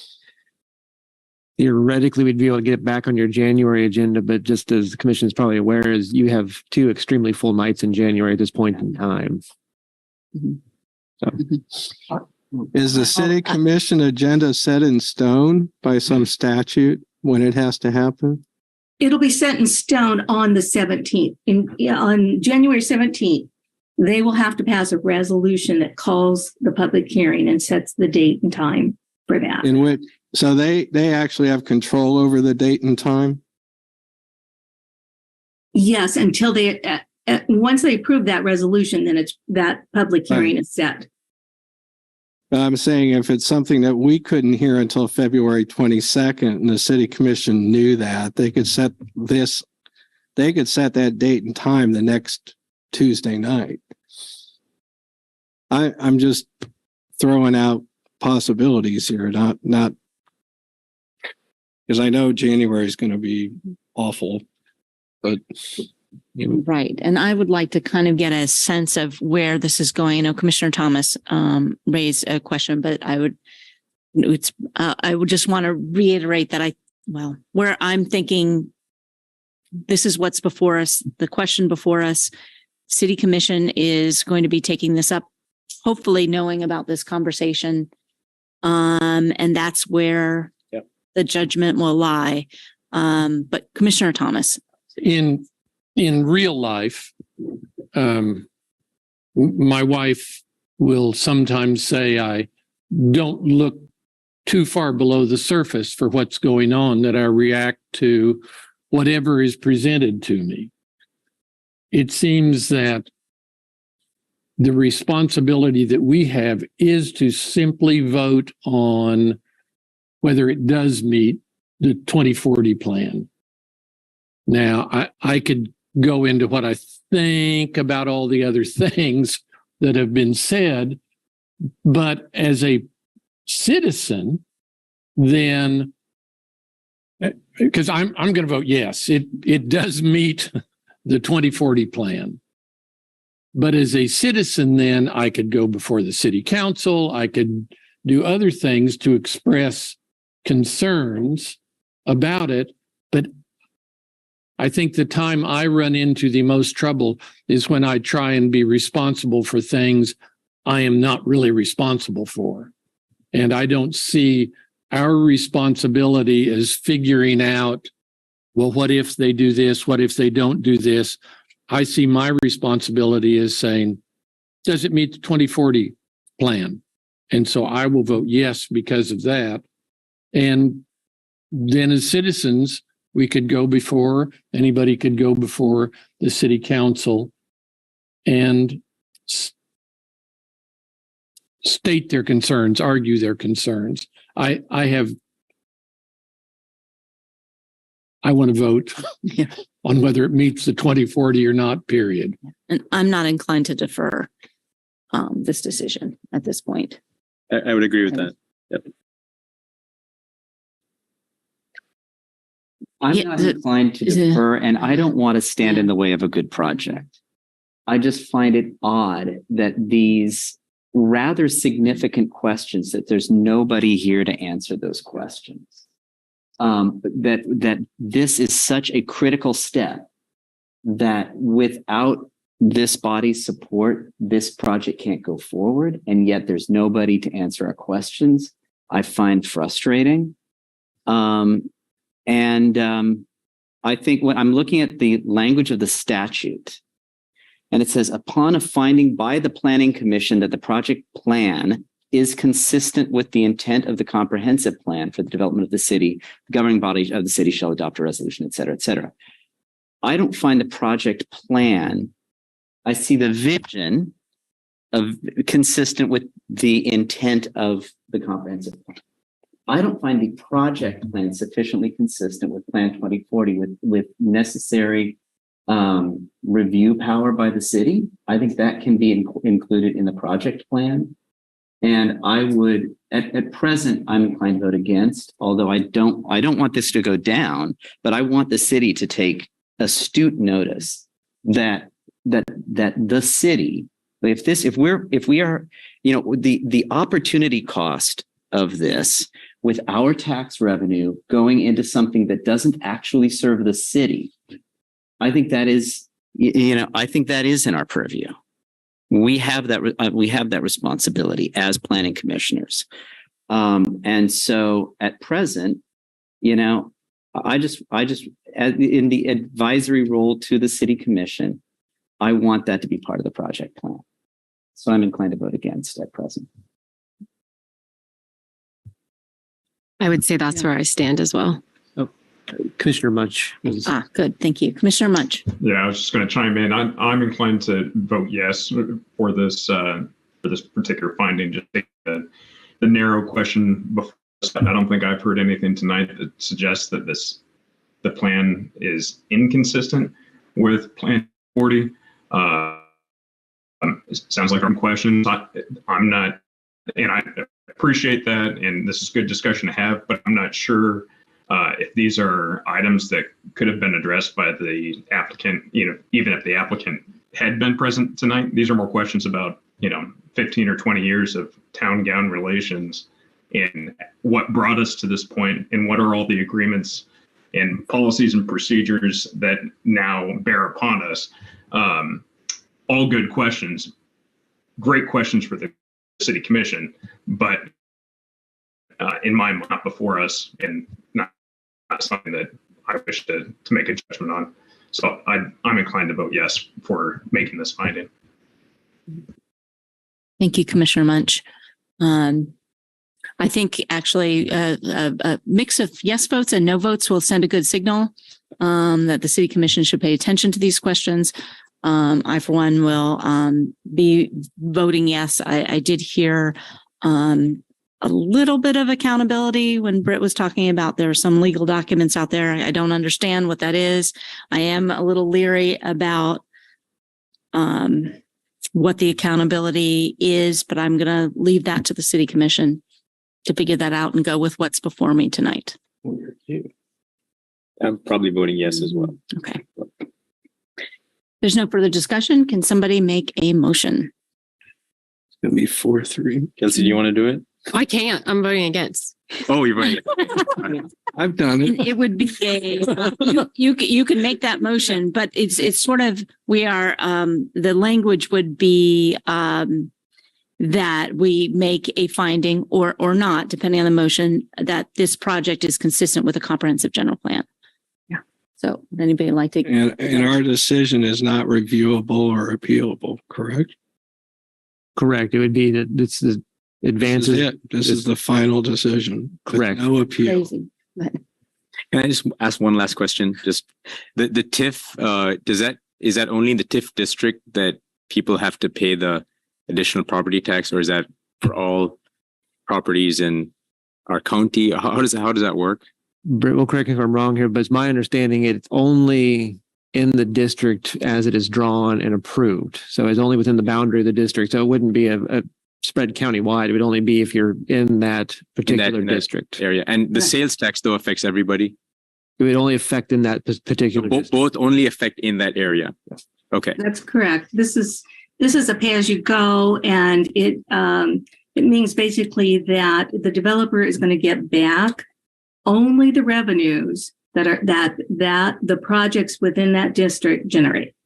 Okay. So it has no effect on any other areas outside of that district. Thanks. Good to know. I'm going to vote no because this is outside our plans. I mean, I don't like voting on a hypothetical if it was actually in the city or under the normal planning process. I find it a bit disagreeable and jarring. So I think we're going to end up with a 4-3 in favor, but that's probably good. I have concerns, but I'm not willing to let it go down at this point. Yep. So would somebody care to make a motion? I can I'm going to read the action requested. Okay. Mm-hmm. Make a finding related to a request to use tax increment financing that the Crossing TIF Area project plan is consistent with the comprehensive general plan, Plan 2040, for the development of the city as required by KSA 12-1772. A second, please. Oh, Commissioner Munch. Commissioner Munch seconded. Any further discussion? Seeing none, could you call the vote, Jeff? Commissioner Ashworth? Yes. Commissioner Carpenter? No. Commissioner Carter? No. Commissioner Duvoir? Yes. Commissioner Hayden? No. Commissioner Munch? Yes. Commissioner Thomas? Yes. Motion passes 4-3.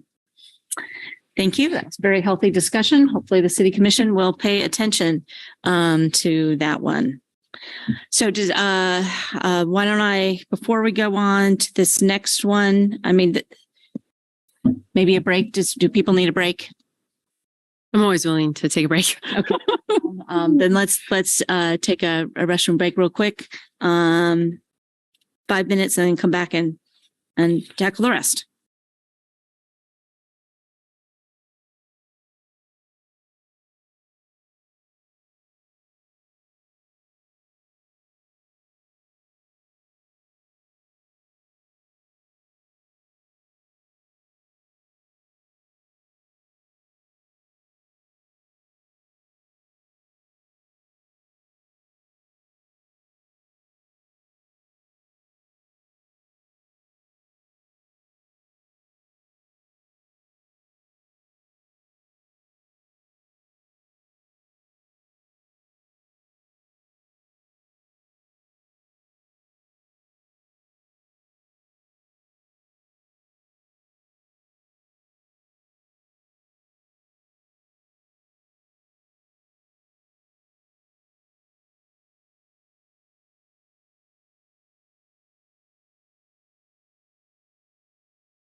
Ellie? All right, welcome back. We are on item number 3 at this point. So to consider approving a variance from the right-of-way with standards for an alley for 13, am I reading that address right? No, 13 New York. There it is, 1245 New York Street. And Ellie Mullins is our staff planner on this project.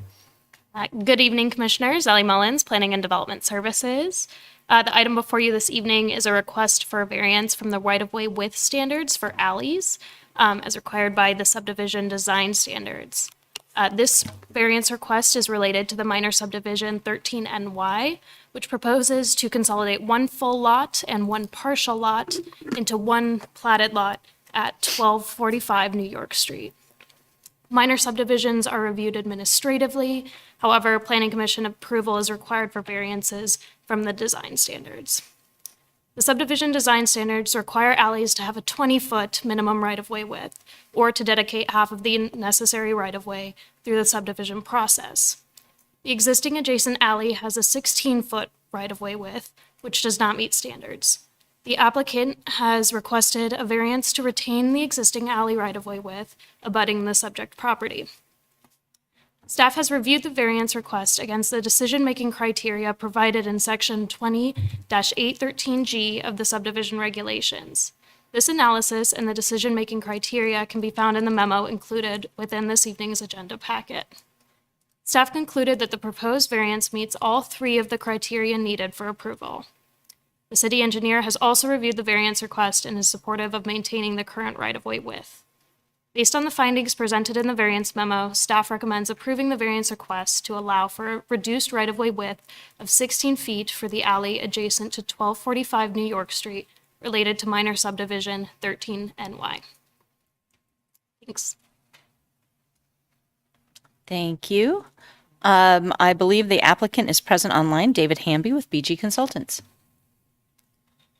Hello, Commissioners. David Hamby with the Consultants. Appreciate Ellie's work on this, and I'd be happy to answer any questions you might have. Thank you. Now we turn to public comment on this project. There is no one in the room tonight. Is there anybody online that wishes to speak to this project?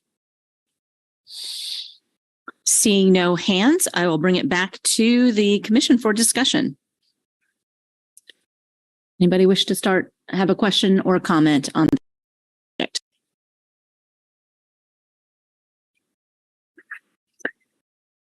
I'll just say I have no variance. This is in the original town site.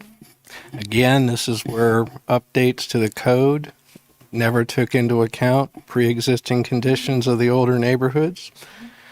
And we're certainly not going to expand alleys anytime ever. So, yes, no. Can we go for a motion? I will make a motion. All right. Thank you, Commissioner Hayden. I move to approve the variance requested for a minor subdivision MS-22-00376 to allow for a reduced right-of-way width of 16 feet for the alley adjacent to 1245 New York Street as shown on the proposed 13NY plat drawing. Thank you. Can I have a second? Commissioner DeVore, thank you. Any further discussion? Nope. If you could call the vote, Jeff, please. Commissioner Ashworth? Yes. Commissioner Carpenter? Yes. Commissioner Carter? Yes. Commissioner DeVore? Yes. Commissioner Hayden? Yes. Commissioner Munch? Yes. Commissioner Thomas? Yes. Motion passes 7-0. Thank you. Item number 4, consider approving a variance from the Land Development Code for subdivision design standards at North Comfort Court. Avery Kerner is our planner on this project. Yes, thank you. And good evening, Commissioners. My name is Avery Kerner, and I am a planner with the City County Planning Office.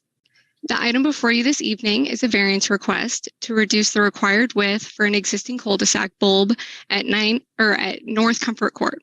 The subdivision design standards require cul-de-sacs to have a 60-foot right-of-way radius with a paved bulb radius of 50 feet. The existing right-of-way and paved bulb radius for North Comfort Court are both 10 feet less than what is required by the current subdivision design standards. Typically, variance requests from the subdivision design standards are submitted with a subdivision application and plat drawing for review. For this project, the applicant has submitted the variance request on its own for consideration and action prior to paying the costs of having a plat drawn. While there isn't a proposed plat for the property at this time, the applicant has provided an exhibit showing the existing conditions of the cul-de-sac and adjacent properties, as well as the general configuration of lots to be proposed should the variance request be approved or denied. This exhibit was included as an attachment in this evening's agenda packet. The applicant plans to propose 7 new lots along the east side of North Comfort Court, which will require a major subdivision application in compliance with the subdivision design standards. Major subdivisions are a 2-part process consisting of a preliminary plat and a final plat. Preliminary plats require Planning Commission approval, while final plats are reviewed administratively. Once a formal subdivision application has been submitted for review, the preliminary plat will be reviewed by staff and placed on a future agenda for the Planning Commission's consideration. Tonight, the only action needed from the Planning Commission is to determine whether to approve or deny the variance request to reduce the required width of the cul-de-sac bulb for North Comfort Court. Approval of the variance request would maintain the existing conditions of the cul-de-sac bulb, while a denial would require the property owner to bring the cul-de-sac into compliance with the subdivision design standards. Staff has reviewed the variance request against the decision-making criteria provided in Section 20-13G of the subdivision regulations. This analysis and the decision-making criteria can be found in the memo included within this evening's agenda packet. Staff concluded that the requested variance meets the criteria for approval. In addition to planning staff's review, the city engineer and fire prevention staff have reviewed the request. In their review, fire prevention staff indicated that the International Fire Code recommends a 96-foot wide paved bulb for new developments. North Comfort Court is an established cul-de-sac with existing development along the west side of the cul-de-sac, and the applicant has provided a turn analysis which demonstrates that a fire apparatus can access North Comfort Court and turn around via the existing cul-de-sac bulb. The city engineer's review was in support of the variance request. Staff recommends approving the variance request to reduce the required cul-de-sac right-of-way radius for North Comfort Court from 60 feet to 50 feet. And with that, I would be happy to answer any questions you may have. Thank you. The applicant representative is Paul Warner of Paul Warner Architects, and he is online. Thank you, Paul Warner Architects, as you said. Appreciate all of Avery's work on this and excellent presentation. We really don't have too much other than I probably would like to emphasize. I hope you looked at the exhibits. I mean, this entire street was designed for the time when Habitat had the money to buy the property on the east side, and when that owner was ready to sell, to just mirror the exact configuration. So that's where we're at today. We'd be much farther down the road if we didn't have to go through this process, which we can hopefully, as Commissioner Carpenter already mentioned, hopefully some of these things are being fixed, but we think this is certainly the right answer. It is by no means an easy fix to make that cul-de-sac bigger. So we look for your support. We think this is the right answer, and we're hoping to get Habitat 7 more lots as soon as we can. So I'll stand for any questions or just sit back and relax. Thank you. Thank you. Now we turn to public comment, as there yet again is nobody in the room tonight. Is there anybody online who would like to comment on this project? Seeing no hands or any motion to make a comment, I'll bring it back to the commission for discussion. Okay, I'll give the justification again. I'm glad Habitat for Humanity is involved, but that's not a criteria here. And considering the variance, the fact is it was built according to code when it was. Our code doesn't take that into account, which I hope we will fix. The fact that expanding this cul-de-sac would take property from adjacent properties in addition to this one individual, all give me no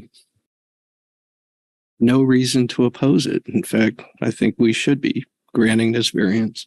Does anybody have an alternative view or any other comment?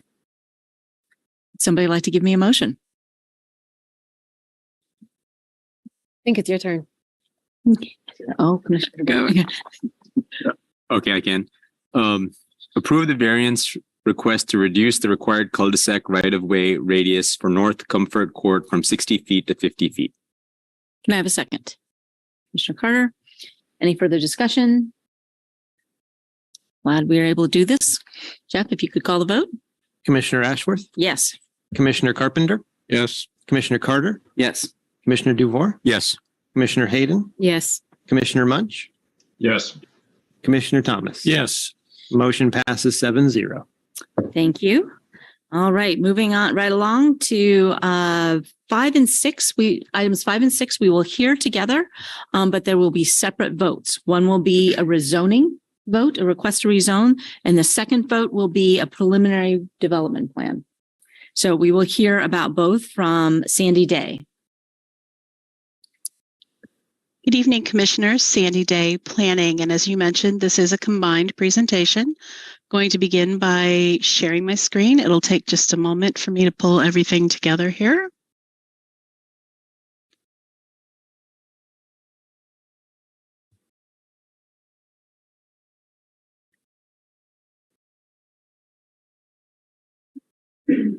If somebody could nod so I know that you can see the screen.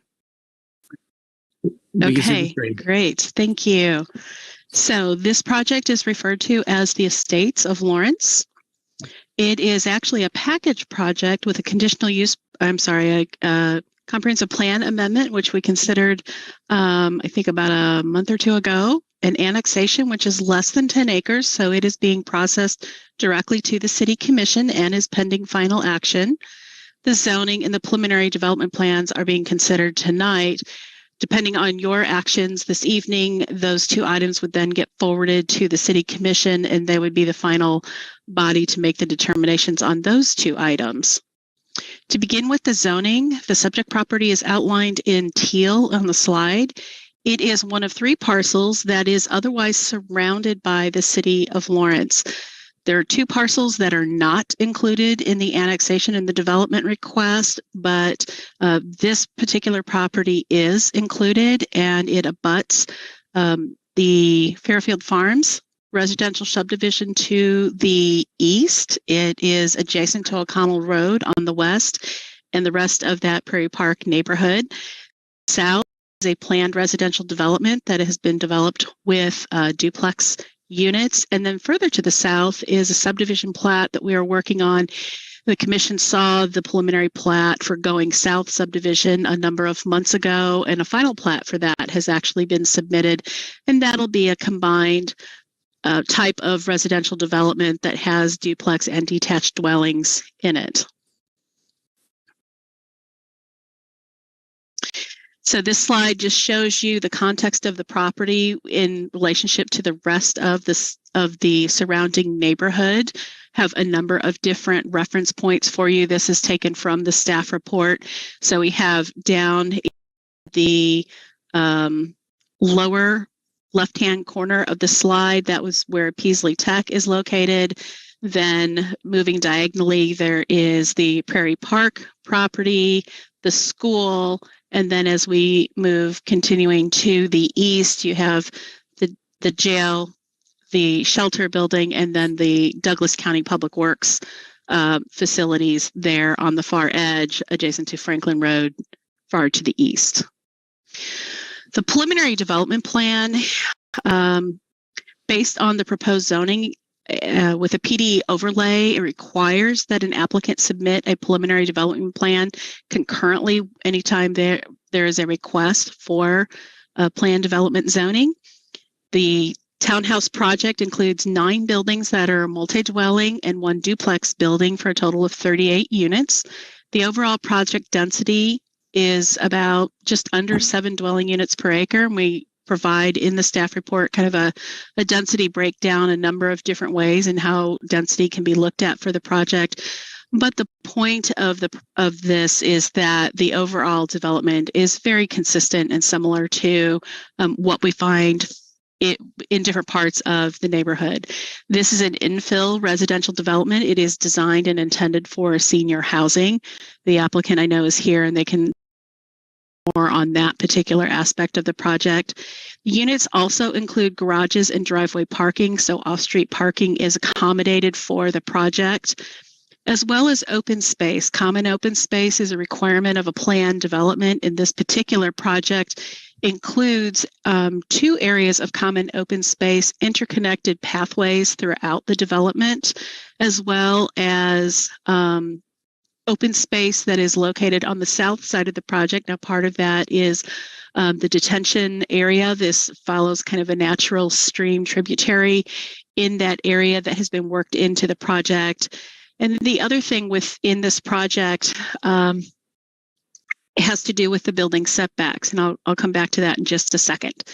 So part of a preliminary development plan is also a preliminary plat component. So what you can see in this project are the 3 lots that are created, one on each side of proposed Ford Street, and then another lot that is on the south side of proposed East 26th Terrace. This project is a planned development, but is actually including public streets that would connect into the existing street work, O'Connell Road on the west, and then East 26th Terrace into that developing subdivision there to the east. Ford Street currently is proposed to terminate in a cul-de-sac. Right-of-way extends all the way to the north property line so that it can be extended to that undeveloped property to, well, should not call it undeveloped property, there is a residence there, to that property to the north.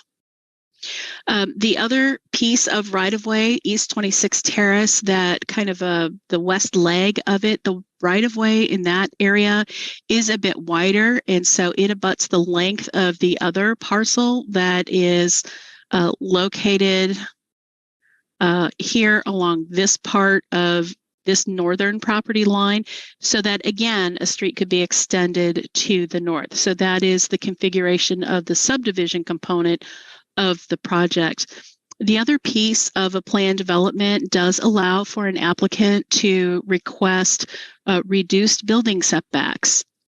In the old code, reductions or waivers in those kinds of components would have been the purview of the Planning Commission. In the Land Development Code, your actions this evening are as an advisory board, so part of your approval of the project is this concept of a reduced building setback that would be applicable to this project, and that is for structures along the front. So the side and rear building setbacks are met. It is the front setback, which is required at 25 feet for that base zoning district.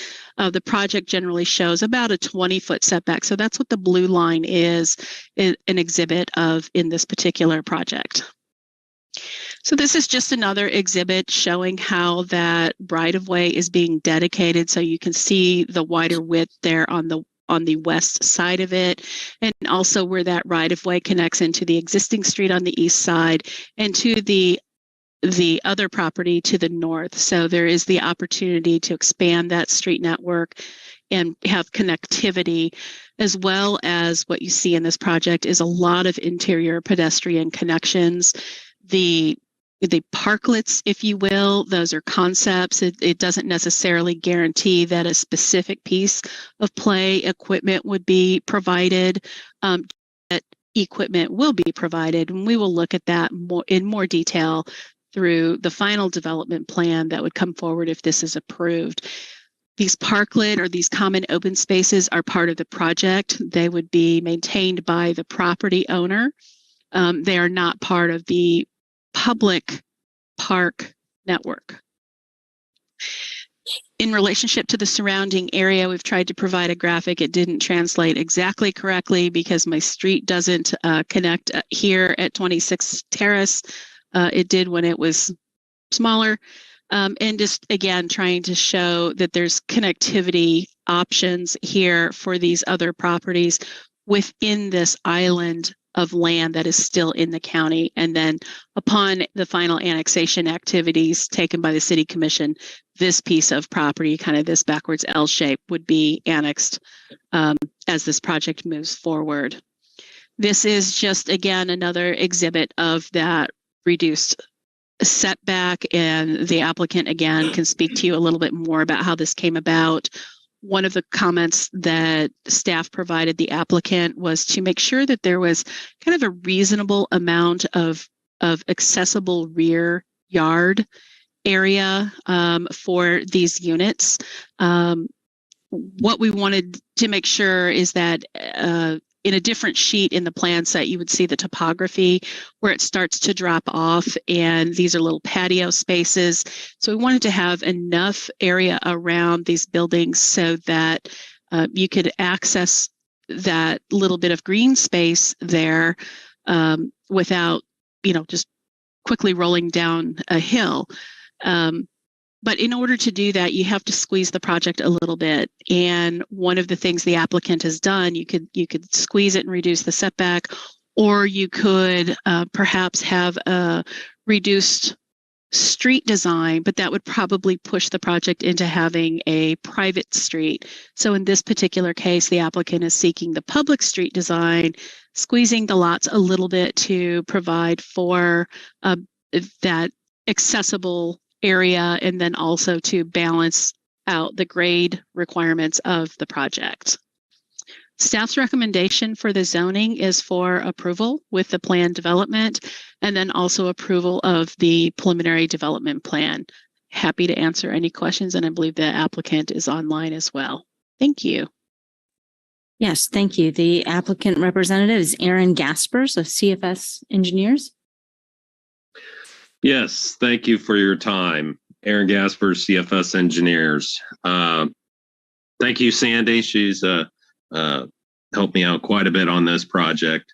But she covered most of the items, but just wanted to say that this project maintains the residential per the area plan, increasing and providing a good density transition with the surrounding area.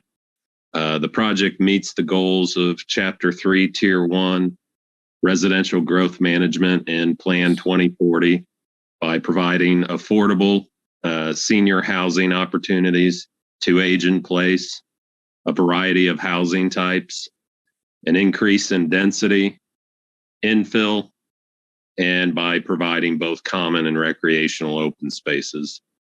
The project also leaves the drainage way along the south side of the property undisturbed, while connecting infrastructure gaps with readily available utilities already at the site. This property is already in the Southeast Lawrence Sanitary Sewer Benefit District and has water line and other utilities at the site. And as Sandy mentioned, with the right-of-way completing the surrounding street network. The setbacks, we found that by squeezing the setbacks, that 5 feet helped with the separation between the buildings, maintaining 10 feet. It also helped us meet fire requirements of an access road within 150 feet of every exterior foot of a building. And in reality, what is within that 5 foot is the porch overhang, roof overhang of the porch, where the principal buildings still all meet the 25-foot setback. So also of note, we did back in October have a neighborhood meeting that was all positive comments. So overall, this project checks a lot of boxes, and I am here for any questions you might have. Thank you. Thank you. Now we turn it over to public comment. There's still no one in the room this evening. Is there anybody online that would like to speak to this project? Seeing no one raising their hand online, I'll bring it back to the commission for discussion.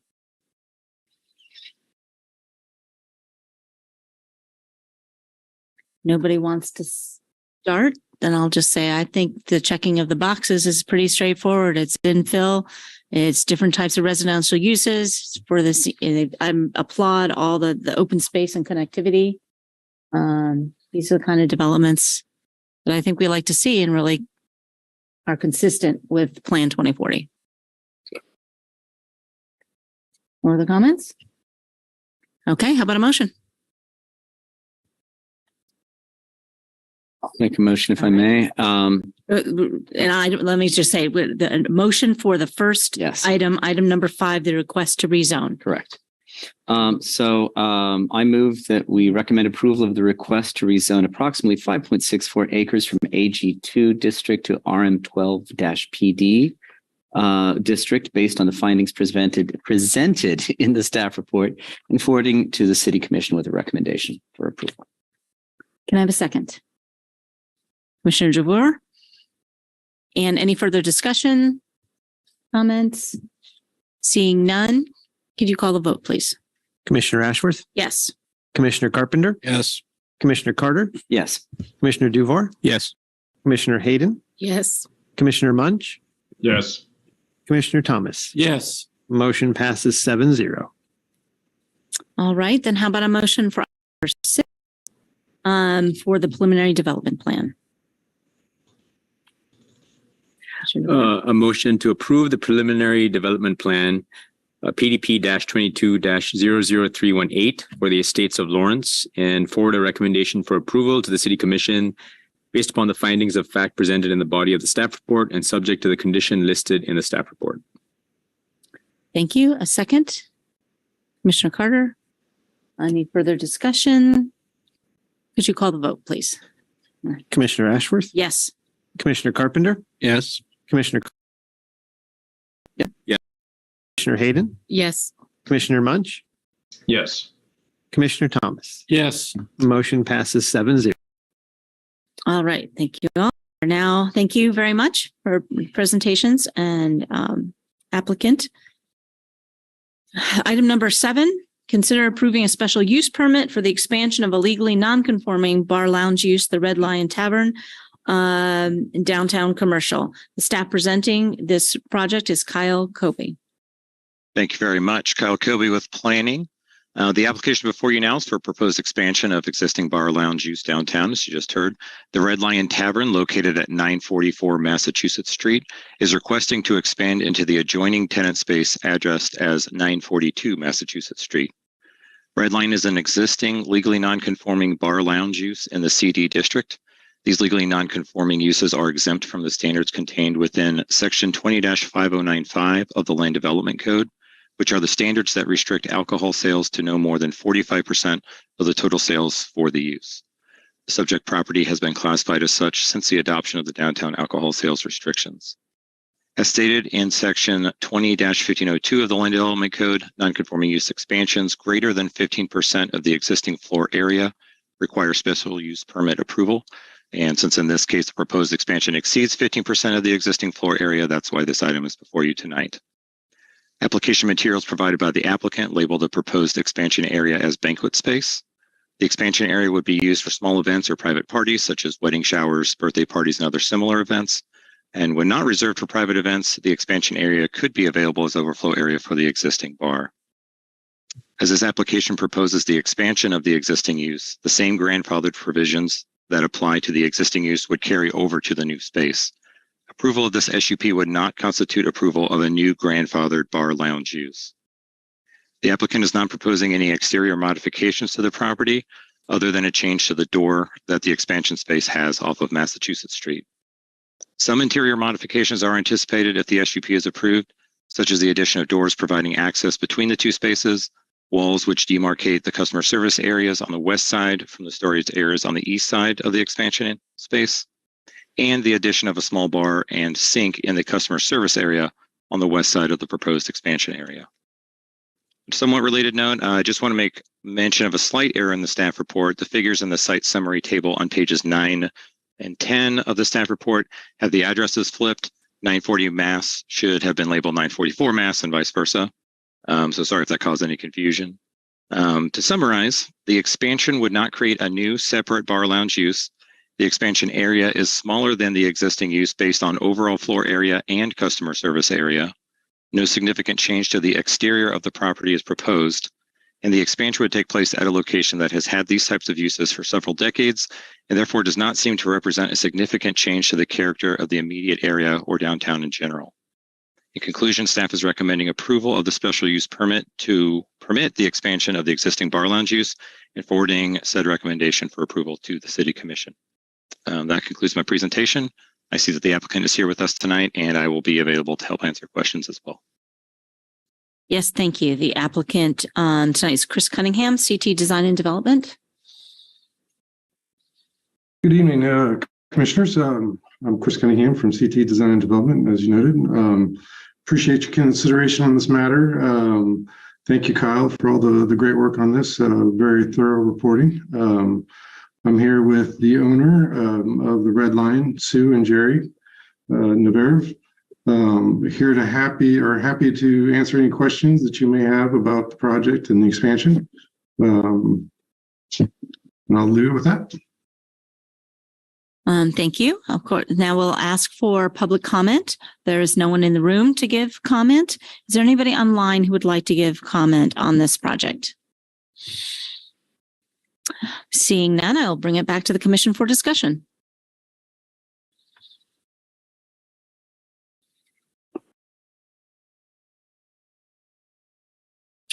Anybody wish to give this a start? Go ahead, Karen. If I may, I'll just note that it seems to me to be a use consistent with the existing character of the environs, and I don't have any explicit objections to the proposal. I do have just a couple of questions. The space as advertised in our packet here is for special events with a possibility of overflow for regular use. So I'm wondering, a question to the staff or applicant, is there any check back to see if this is being used for special events or if it just becomes a larger bar area most of the time?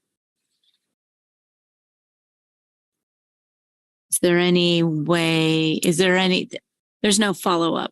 We don't have, yeah. Oh, sorry, there aren't any conditions that are proposed associated with that. I don't know that there would be unless there was some kind of like, there has to be at least two or no more than a certain amount, something along those lines. But other than a case like that, I don't think that there would be, like a follow-up or an enforcement action along those lines. Okay. My only concern that I bring this forward is I'm kind of curious. I would have liked to have heard from the Chamber of Commerce or Downtown Inc. About the opportunity cost of utilizing that space for another use as opposed to a bar, a retail use, or as proposed as an event space, I think is an alternative use. But if it's just an expansion of a bar, I wonder about the opportunity cost in downtown for another type of use. But we don't have that information from Chamber of Commerce or Downtown Inc. I don't know if the owners would like to comment on that in terms of what their plans, what they foresee this site to be, this expansion. So I'd invite the owners to comment. Our intent is to meet a need that has been demonstrated to us for last couple of years, people looking for event spaces, small event spaces. This is going to be a space that will serve under 50 people. So we're talking, again, small space. We're a small space anyway. But that's a need. We constantly get the request. And we see this as a way to meet that, while at the same time being able to meet the few times a year for major events, Final Four, World Cup that we just had. We could have used some extra space for some of those big things, but mostly it's to do events. We see this as a use that would maybe be 2 or 3 times a week, maybe not as often, but that's our proposal. That's how we envision it. Thank you. And what kind of event, to say a special event, but what would be an example of that? So the things we get requests for are usually family related, graduations, wedding showers, those kinds of things. They're, again, smaller events, and that are, they want to be able to do a couple dozen people, or, like I said, the space is envisioned to serve no more than 50 people, fewer than 50. Okay, thank you.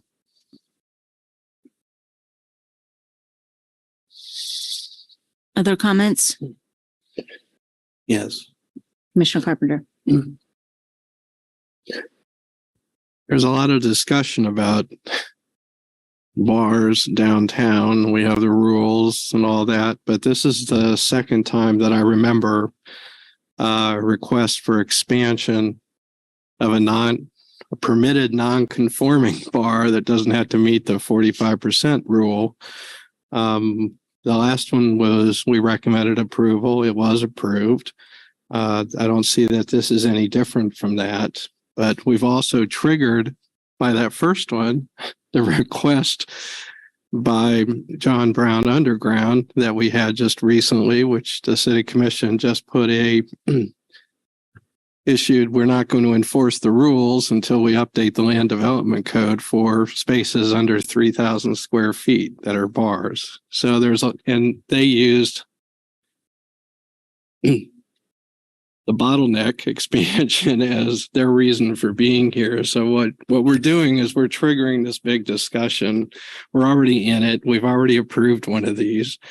So I really don't see how we could say no to this one right now. And everything we do with the land development code update, we're going to be creating permitted non-conforming uses for everybody that's down there already if we change the rules. So, I know how small this one is, but that's not really why I'm thinking this way. I'm thinking we have approved the exact same thing for another one. Yes, we have, but I'll ask Jeff if he would explain that this is entirely discretionary. Yes. So we don't.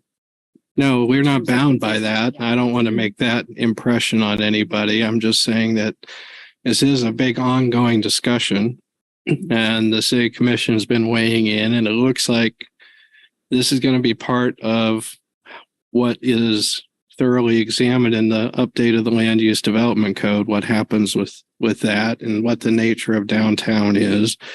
The downtown plan, master plan, it's not complete, is it, Jeff? Or is it complete? The downtown plan? Yeah. It is complete and been adopted by the commission. Okay. So now we have a plan. So this has been reviewed against that plan, and it's not in violation of the current downtown plan either. So so all the reasons we would have had like 5 years ago to say no, they've all been modified. So, and Commissioner Ashworth, I think to your question, that special use permits are a discretionary permit. So you look at them in the context that they are in. There's not, they may be a different context from one establishment to the other. So it's not like a rezoning where you have to find certain things. You still have to find golden, but they are a discretionary permit the City Commission can grant if they choose. Thank you. Since it is a special use permit, there is a mechanism to revoke the special use permit if it is found to create a nuisance or be out of compliance with what's contained in the requirements under the special use permit. So there are protections there. Yeah, that's correct. Okay. I have a question. I'm not sure if it's in here. I'm not seeing a time limit. So is there like an automatic time limit on specific use permits, or would this just be indefinitely unless something was called into question? It would go with the land, with the property, for as long as it's used for the purpose that the special use permit So if there's a change in ownership, it would continue as is. But if they stopped using it for some period of time, it would go into non-conforming status. And then they'd have to register to maintain their non-conforming status. And if they fail to follow all those current existing rules, which may change too, eventually it could be revoked just for non-use. That's another reason it could go away. But Okay. the key with the special use is it can also be abandoned by actions of the owner. So if they choose to remodel it into a restaurant, going away from that use, it would be considered abandoned. It would no longer be able to come back as that bar use. So that is an item there. You can abandon a special use permit as much as anything else. Okay. And then I just had a follow up to that. I don't see any conditions placed on this special use. Like, and I'm not looking for them, but you had said something about they can be revoked if it's not in compliance with the special use, but there really isn't anything here to not be in compliance. I think this type is actually if it becomes a public nuisance. Yeah, it usually runs. It's just built into the statutes or something. Correct. It's built into the statute for the special use permit, and it gives the grounds for the revocation or the bringing it back for the conditions. And that process is lined out and it goes to the city commission to go through that one. So it's all built in there on that detail. Okay. Thank you.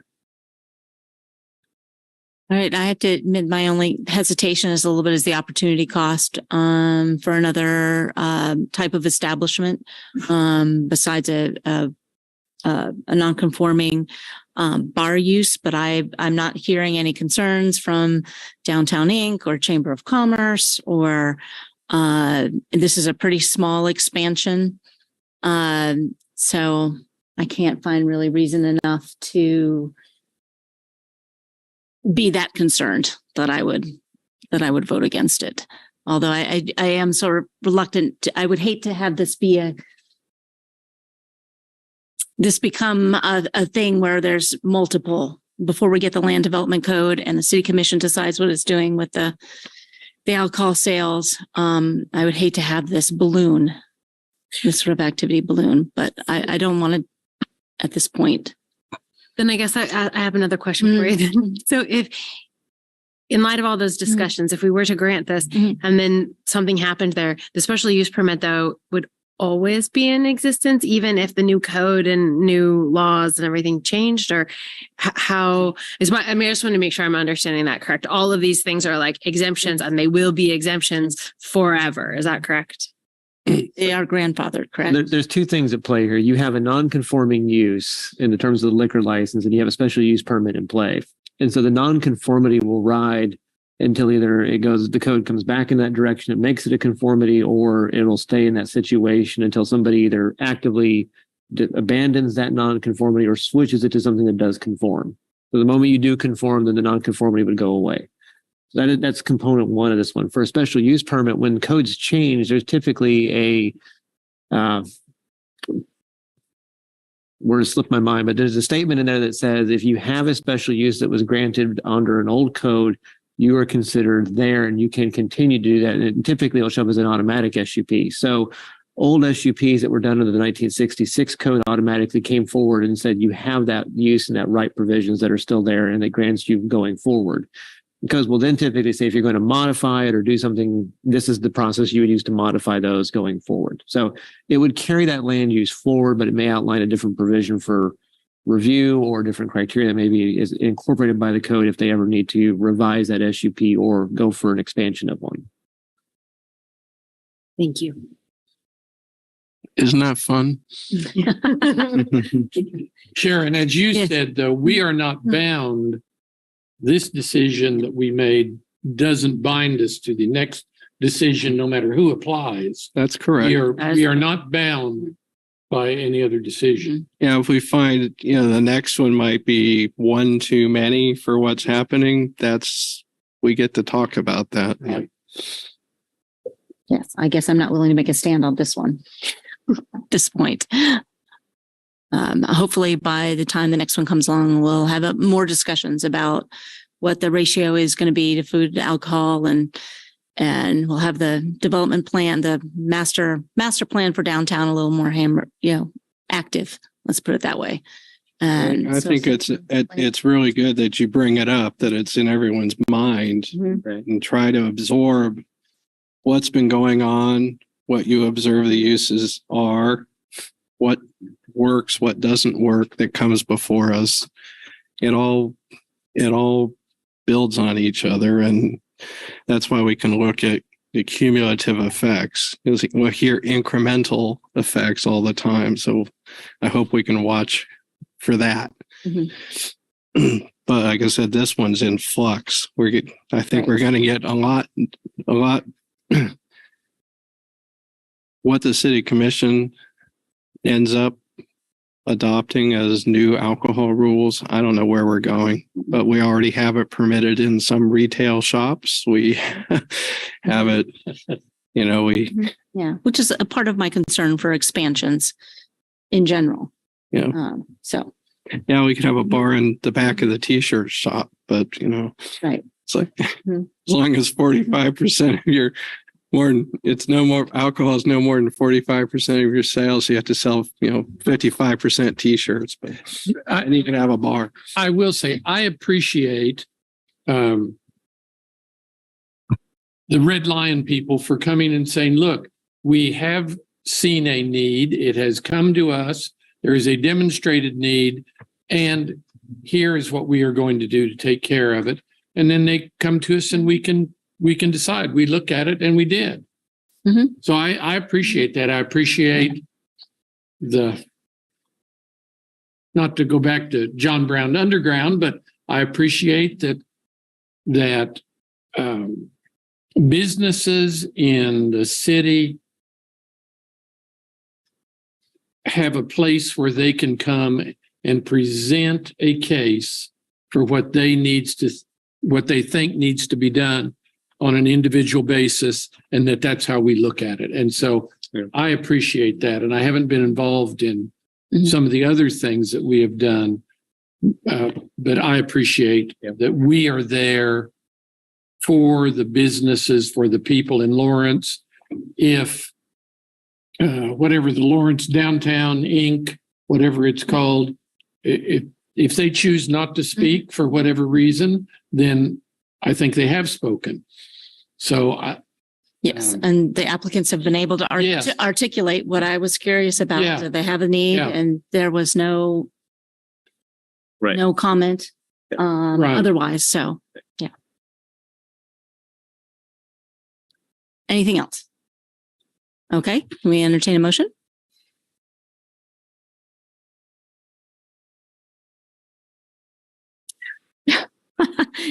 Commissioner Carter.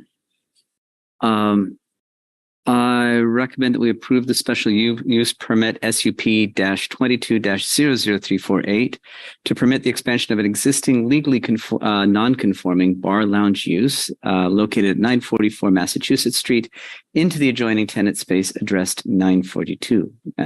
We have that right? 942 and 944. Yeah, 942 Massachusetts Street. Sorry, Kyle, is this where it needs to be inverted? Okay, sorry. I'm just going to rephrase that the legally non-conforming bar lounge use at 942 Massachusetts Street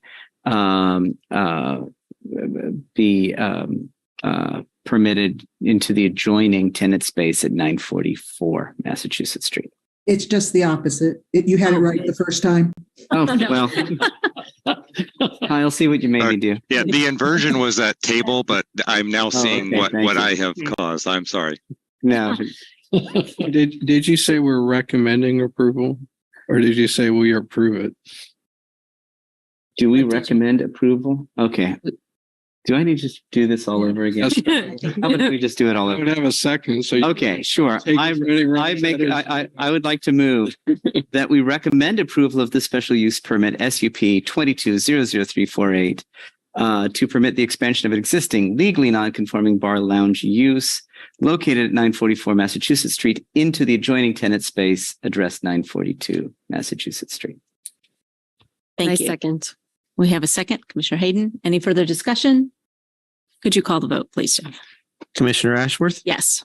Commissioner Carpenter? Yes. Commissioner Carter? Yes. Commissioner Duvar? Yes. Commissioner Hayden? Yes. Commissioner Munch? Yes. Commissioner Thomas? Yes. Motion passes 7-0. Thank you all. Thank you to the applicant. Have a good evening and safe travels. Thank you. All right. Item number 8. Consider approving a preliminary development plan for 6th and Monterey. The staff planner presenting this project is Mary Miller. Welcome back. Thank you. Yes, I will share my screen again. And as you mentioned, this is a revised preliminary development plan for the 6th and Monterey Way. Doesn't seem to be sharing. Try it again.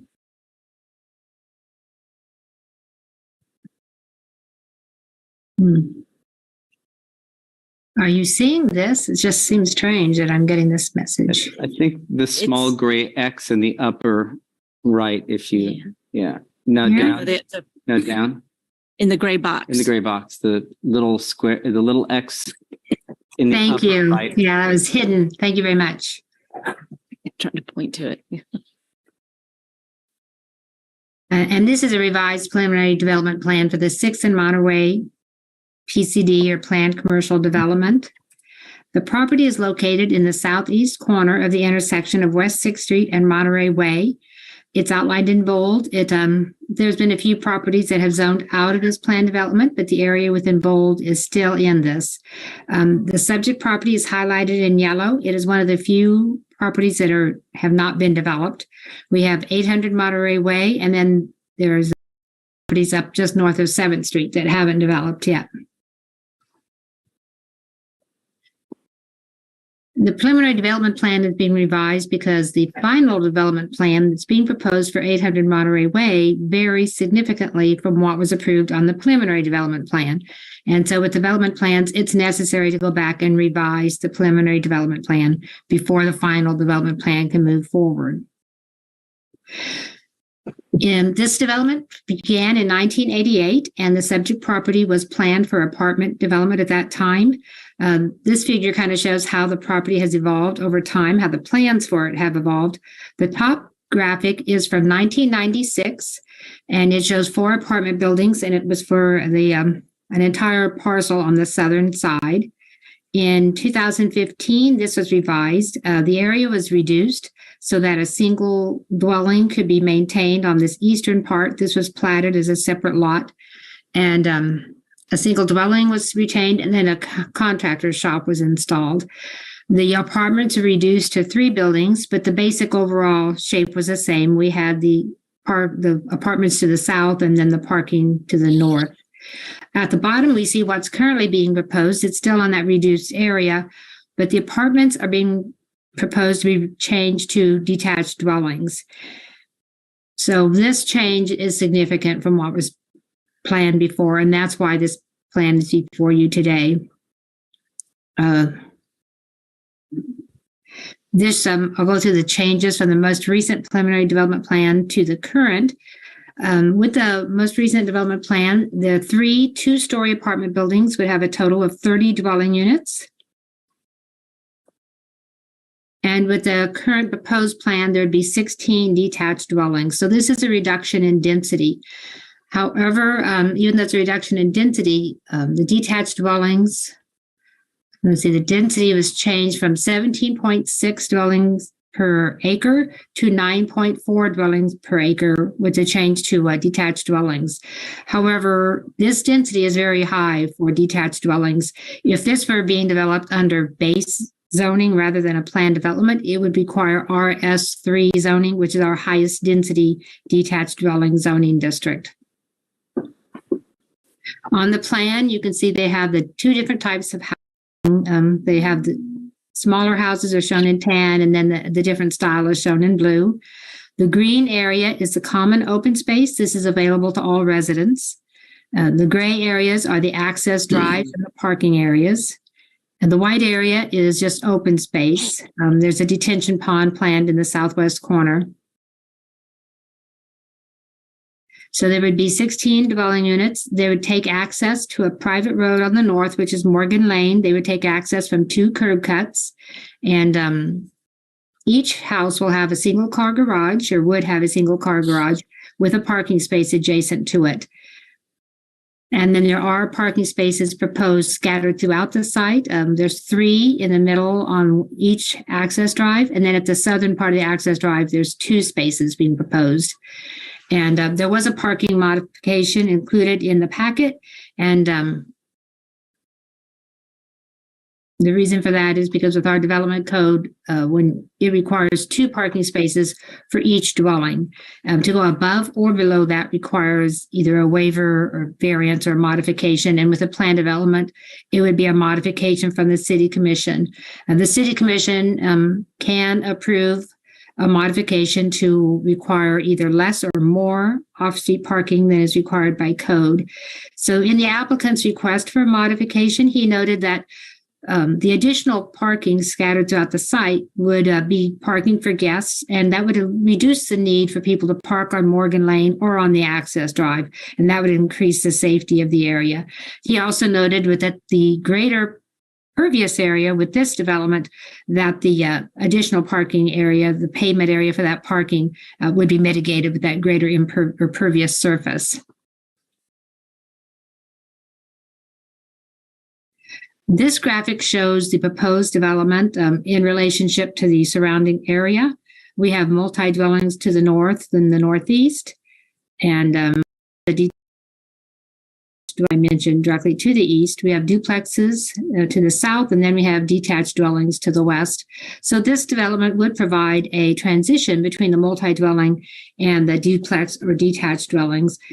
And as I mentioned, this had been planned for multi-dwelling development since 1988 and has not been developed. It's been revised once to reduce the density somewhat, but it may be that this is just not a suitable location for multi-dwelling. And so the applicant proposing detached dwelling, which our housing inventory has indicated the city has a need for additional detached dwellings.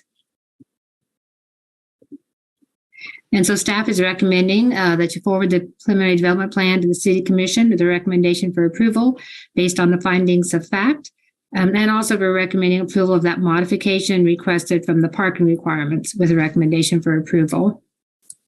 And the conditions we're recommending are pretty minor. There's some changes to the plan. One is to update the full preliminary development plan sheet with the changes approved for Monterey Way. And I received an email today with that plan set. So that condition is more than likely met. I haven't had time to review those plans yet. Item B lists the previously approved variances. I believe those are listed on that plan as well. A final plat would need to be recorded prior to the recording of the final development plan. And the last condition is just a technical condition required by the municipal services and operations engineer. It has to do with the downstream sanitary sewer analysis. They just want to agree on the data that's been provided. So that's kind of a minor technicality, but it's just being included to make sure that is met. I believe the applicant is here today, and I'll be happy to answer questions if you have any for me. Thank you. And the applicant, I believe, is in the room, Alan Balot. If I pronounce that incorrectly, please correct me. I'm Alan Balot, and I'm the architect representing the property owners, the Morgans. This is like the previous item before you. It checks all the boxes. It's infill development. It meets a crisis need for single family housing, and all the utilities are available. And Mary described it all. I don't think I could do it any better. I do have one issue though, that Mary was writing this. I think Mary was writing her staff report 2 weeks ago, and we were passing documents back and forth. And she makes no mention that I requested that the condition from the previous development plan that Morgan Lane be extended to Comet Lane be waived. It's on the plan, but there's no mention of it. And I don't want to pull the wool over anybody's eyes that Mary and I just made a miscommunication. Mary? Yes, could Mary, could you comment on that? She's there. Oh, okay. It's my understanding that Morgan Lane will be extended to Comet Drive. The plan shows it being extended, and that was a condition on the 2015 preliminary development plan. So I haven't received any information about not extending it. It's on the plan that I sent to you on the 6th. And that's why I wanted to raise this issue, because I don't think you caught it. And we were exchanging a lot of information back and forth.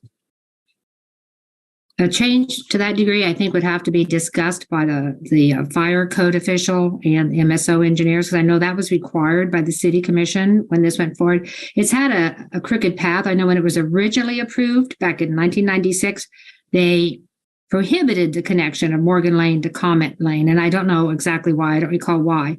Right. But for continued connectivity, just connecting it to Comet Lane, I think staff would require that. And I did not notice if you made a change on the plans you submitted recently. That's why I wanted to bring it up, because it's on the plan, and if you approve it without that discussion, I appreciate that. I was trying to pull something over on you, and I wasn't. We just didn't communicate because of the document exchange around the 6th, 7th, 8th, and 9th of November or December. Excuse me. During our discussion, once we get through public comment, if we'll look at a map and I'll ask about the procedure for going where we should go with this. The first item on your agenda, maybe this isn't the appropriate arena to make that request. I would have to defer to staff to ask about that. But let's finish with this. Thank you. Okay. And we'll have you right back up there in just a moment. But we'll move to public comment. There's no one in the room. I'm going to ask if there's any public comment online.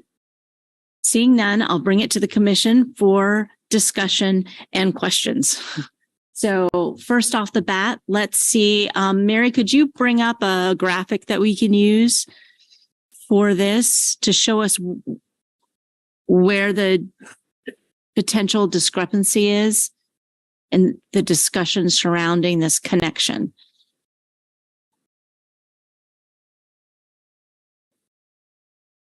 If someone might be quicker than I, if you already have it up, I'm going to pull up the plan from the agenda. It'll take me a minute to get this up. Like page 188, I think, or page 14 of 23.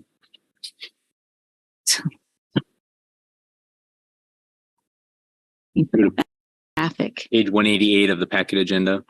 This is stuck.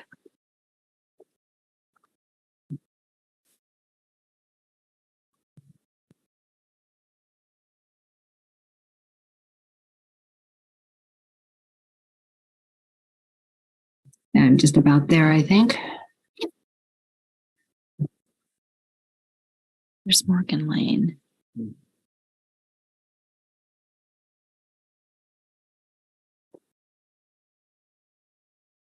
No, I'm not finding something I can really look at.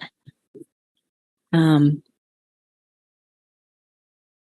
you say those page numbers again? Page 188. With the one if we're just looking at this particular yeah, project. 188 seems to be the 1988 plan.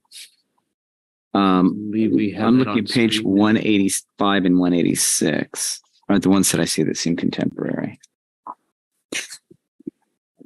Yeah, I'm not on that. The conversion out a little bit.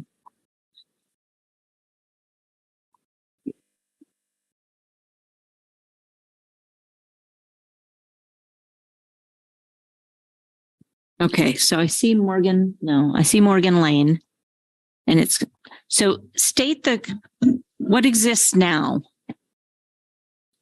It is not currently connected now. Okay. Oh, I can't see it. Is this the only place we can see it? Just stops. Let's see if I can share here.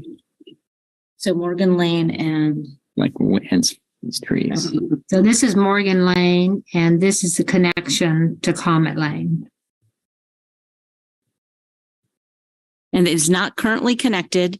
And the question is that the plan that you submitted, Mr. Ballot, yes, ma'am, that Mary Miller has not seen, makes that connection? She's seen it because she's made comments on it, but she didn't recognize the request for that variance. That's why I bring this issue up. Okay. So the plan that we're looking at shows a connection. It shows a connection. Okay. And I'll stipulate that in 2015, we agreed to make that connection. Okay. And Mary, you've said that connection needed to be reviewed. I was under the impression it was going to be made with this plan. And so in my staff report, I just noted it would be made. I believe the fire code official also looked at this with the thought that the lane would be connected. So I think our reviews were based on this connecting as it's shown in the plan. I don't recall the fire official making any comment on this back in 2015, and he didn't in these comments. But I'll be glad to review it with him. Yeah, Commissioner Carter. Thank you. Just looking at the plan again, I guess it's page 185 of our packet. There's an annotation where at the juncture of Morgan Lane and Comet Lane that says extension of Morgan Lane and installation of a sidewalk across Lot 1 shall occur concurrently with the development of Lot 2. That's correct. How am I misreading that? You're not looking at the little triangle or the little diamond below it that says V3, which goes down to variance. Okay. Request waiver from extension of Comet Lane. Request waiver. Okay, so that's what it wants, the waiver. Got it. Okay. So could staff advise us on how we would proceed at this point? What is it actually we should be looking at? Well, staff has not reviewed the waiver request, so we can't make a recommendation to you. So if you could return it to us so that we could review it and return it to you with a recommendation on the waiver. Or, I defer to Jeff if he has another thought on that. I'd concur with Mary at this point. I think if there's concern about that, because what we've reviewed it is with that connection there, I'd recommend the planning commission defer the item so that we can review it and then bring it back to you with the full staff analysis on that, with that waiver request included. And so this is not something you're recommending that staff review this. This isn't something that we could accept at. Only because we would want to have the fire marshal and municipal services and operations take a look at it to make sure there's not some other compounding feature, such as if we don't make that connection, does it affect the fire code or have another analysis? We just don't have that available this evening. So in light of that, I would recommend deferring it so we can get that analysis from those officials. Okay. Thank you. I think that's the right thing to do. That's why I brought this up. Okay.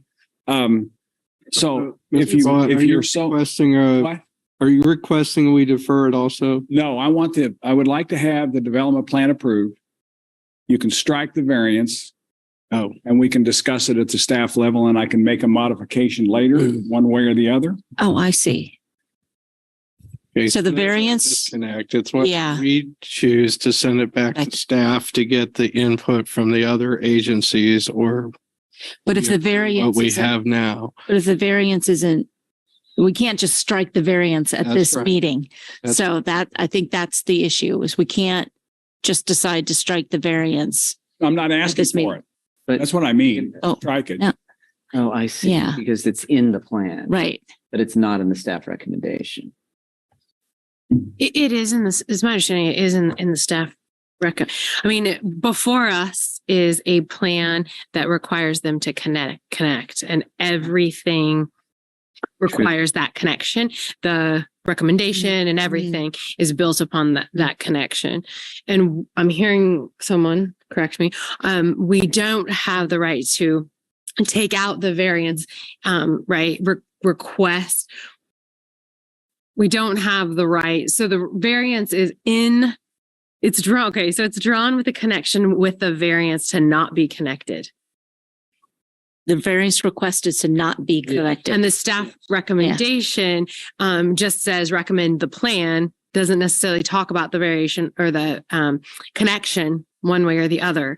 So the only thing that would be before us would be to actually approve it as is, which would require that it not be connected, right? We'd be recognizing the variance. Would it if we approved it tonight, would we recognize the variance? It would recognize the variance. Would it? Because the variance is in the plan. Is that correct? The variance request is in the plan. That's why. Variance request. But the staff, if we could just ask staff for the a technical clarification here. We'd have to probably still end up reviewing it because the note on there says it shall make the connection, and then it has V3 indicating a different item there. And I'm not sure how those two coincide in the totality of the review. So I'm not sure we'd be able to render a good answer for you on the fly this evening related to that item. And this is just a Okay. random. We're not even sure whether this would have to take the form of a variance request with public notice. When you run under a development plan, you can take waiver requests to the city commission, but those have typically been reviewed by the planning commission with that in stake, and also reviewed by the other entities with that knowledge in mind, because when you start affecting connections like that, you do have implications for fire code, potentially for utilities and other things in there. And I with what we have tonight, I don't know if we have enough information to be able to give you good advice and guidance on the code requirements and how it may affect the overall design of the site. So we're at a point you can't even answer our questions about what Correct. We all mean. Right. We're probably not in a position to answer that question because we don't if the reviewers were looking at it with that connection being made, then they might respond differently on those reviews if that's not being made. And I don't know the answer to that just off the top of my head. So for the benefit of us and for the benefit of the applicant, what would the timeline potentially look like if we deferred this tonight? We try to get it back as fast as we can. I think we could, in some respects, again, knowing January's got a bit of stuff going on to it, but if we could get it back, we try to get it back before that meeting, if at all possible. Well, this is one I would encourage to get it back, even if it makes our meeting longer in January, to get it back that quickly. Yeah. And I think we could handle it pretty fast. Yeah. Most likely. We'll see. Punish for your honesty. Happens all the time.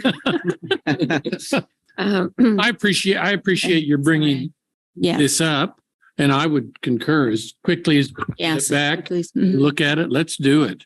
Make it. Well, it's been deferred, not by my doing. No, this is city planning commission meeting. This is coming here tonight, hoping that we could move forward. I don't understand why you can't approve this with the condition that variance request number 3 be deleted. Well, I have a question on that. Currently before us is the plan. This is me being new. I don't know the answer to this. Is the plan as presented is also incorporated into the staff report that we'd be voting on, right? So what we would be voting on is inconsistent. Is that correct? I mean, in the staff report, it's talking about the requirement of a connection, but the plan that's being incorporated shows a variant of that. Is that correct? So really what's before us is inconsistent. Mary's probably in a better position to answer this than I am, but my understanding is the reviewers were looking at it with the connection being made. And so that was how they were taking a look at it. And that's how the staff report was written, was with that connection being made. And Mary, correct me if I'm wrong in my understanding on that. That's right. And if I'm understanding Alan right, if he wants to strike the variance request and make the connection, I think you could add that as a condition that bullet point requesting the variance be deleted, but then we would not be considering a variance later. So I think if you actually don't want to make the connection, you would want to defer it. But if you do want to just strike the variance and connect, I think there'd be an avenue to do that with a new condition, striking the variance. The note asking for the variance. Well, I want to attempt to convince staff that there's a compelling reason why not to make the vehicle connection, not the sidewalk connection. I would like that opportunity. If we can get that on next month's planning commission and come to some sort of agreement, that would be fine with me to defer.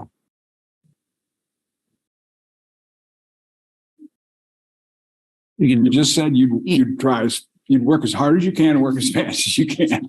Well, I want to make sure I understand the request, because it's I want to make sure you're asking us to defer the item to review the connection. Yes. Okay. The vehicular connection. Correct. Not the sidewalks. Okay. Yeah. And we would make all enduring effort to get that on the next one. Can we do that? We'll do our best. Can't ask for any more. Well, you could ask for more. Mm-hmm. I try not to. Try not to push my luck. But I think the way Mr. Ballot would rather it be worded is this is a request of staff to defer it. And he would like to take advantage of this deferral to speak with you about this option. We're happy to speak about the item for sure. There we go. I'd like to make a case because things have changed since we willingly made that agreement, and I don't deny that. in 2015. That's 7 years. There's a lot of things that have changed. A lot of them has just happened in the last year and a half. So it strikes me that putting this off a month is going to solve a lot of issues that we could cause more problems doing something tonight than if we waited a month. Yep. Do we have to move to defer or is it just yes? Okay. Show of hands. Everything else is okay. Well, I don't know. We can't vote on. So we do need a motion to defer. I move that we defer this item with the idea that staff will try its best to get it back on the January agenda. Is that a good enough motion? Yes. Yes. Can I have a second? Second. Commissioner Carter. Any question? Yes, please. So I just, back to my question, I just wanted to, for my own brand newness, is the plan incorporated in the staff report? So if we were to approve the staff report, we're approving all the findings in it, which also includes like the plan in the picture of the plan is attached. My understanding is yes. Okay. We reviewed it with the connection being made for. No, it's not about this particular. I'm not asking about this. I'm just asking logistically if the plan, like if there's a, the staff report talks about the plan and the plan is is that plan incorporated? Yes, the staff report is directly linked to the plan submitted and reviewed. Yeah. Okay. There's an inconsistency. Mary works so fast, she could revise that staff report. She sends me sometimes 6-8 emails a day. I mean, you do that just like that. So is right, Mary? Yeah. So is there any further discussion? I can't see. I don't have. Let me check with Commissioner Munch right here. See if he has his hand raised. No, he doesn't have his hand raised. So no further discussion. Could you call the vote, Jeff? Thank you. Commissioner Ashworth? Yes. Commissioner Carpenter? Yes. Commissioner Carter? Yes. Commissioner Duvar? Yes. Commissioner Hayden? Yes. Commissioner Munch? Yes. Commissioner Thomas? Yes. Motion passes 7-0. That motion was to defer until January, Chad. Correct.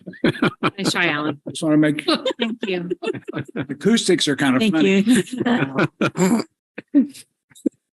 Thank you. Safe travels this evening. I think you got extra leeway because you were actually watching our meeting before you came here. So we don't usually bonus points. Don't usually have this type of conversation with somebody at the podium. But okay. So that concludes our regular agenda. I put everything away real quick. The items 9 and 10 have been deferred. Do we have any miscellaneous new or old business to discuss? None this evening. Okay. Can I have a motion to adjourn then? It's moved. Commissioner Carter, second for adjournment. Second. Commissioner Hayden, any discussion? Could you call the vote, please? Commissioner Ashworth? Yes. Commissioner Carpenter? yes. Commissioner Carter? Yes. Commissioner Duvar? Yes. Commissioner Hayden? Yes. Commissioner Munch? Yes. Commissioner Thomas? Yes. Motion passes 7-0. Thank you. Thank you all. Safe travels, everybody. Thank you. Tomorrow. Jeff is not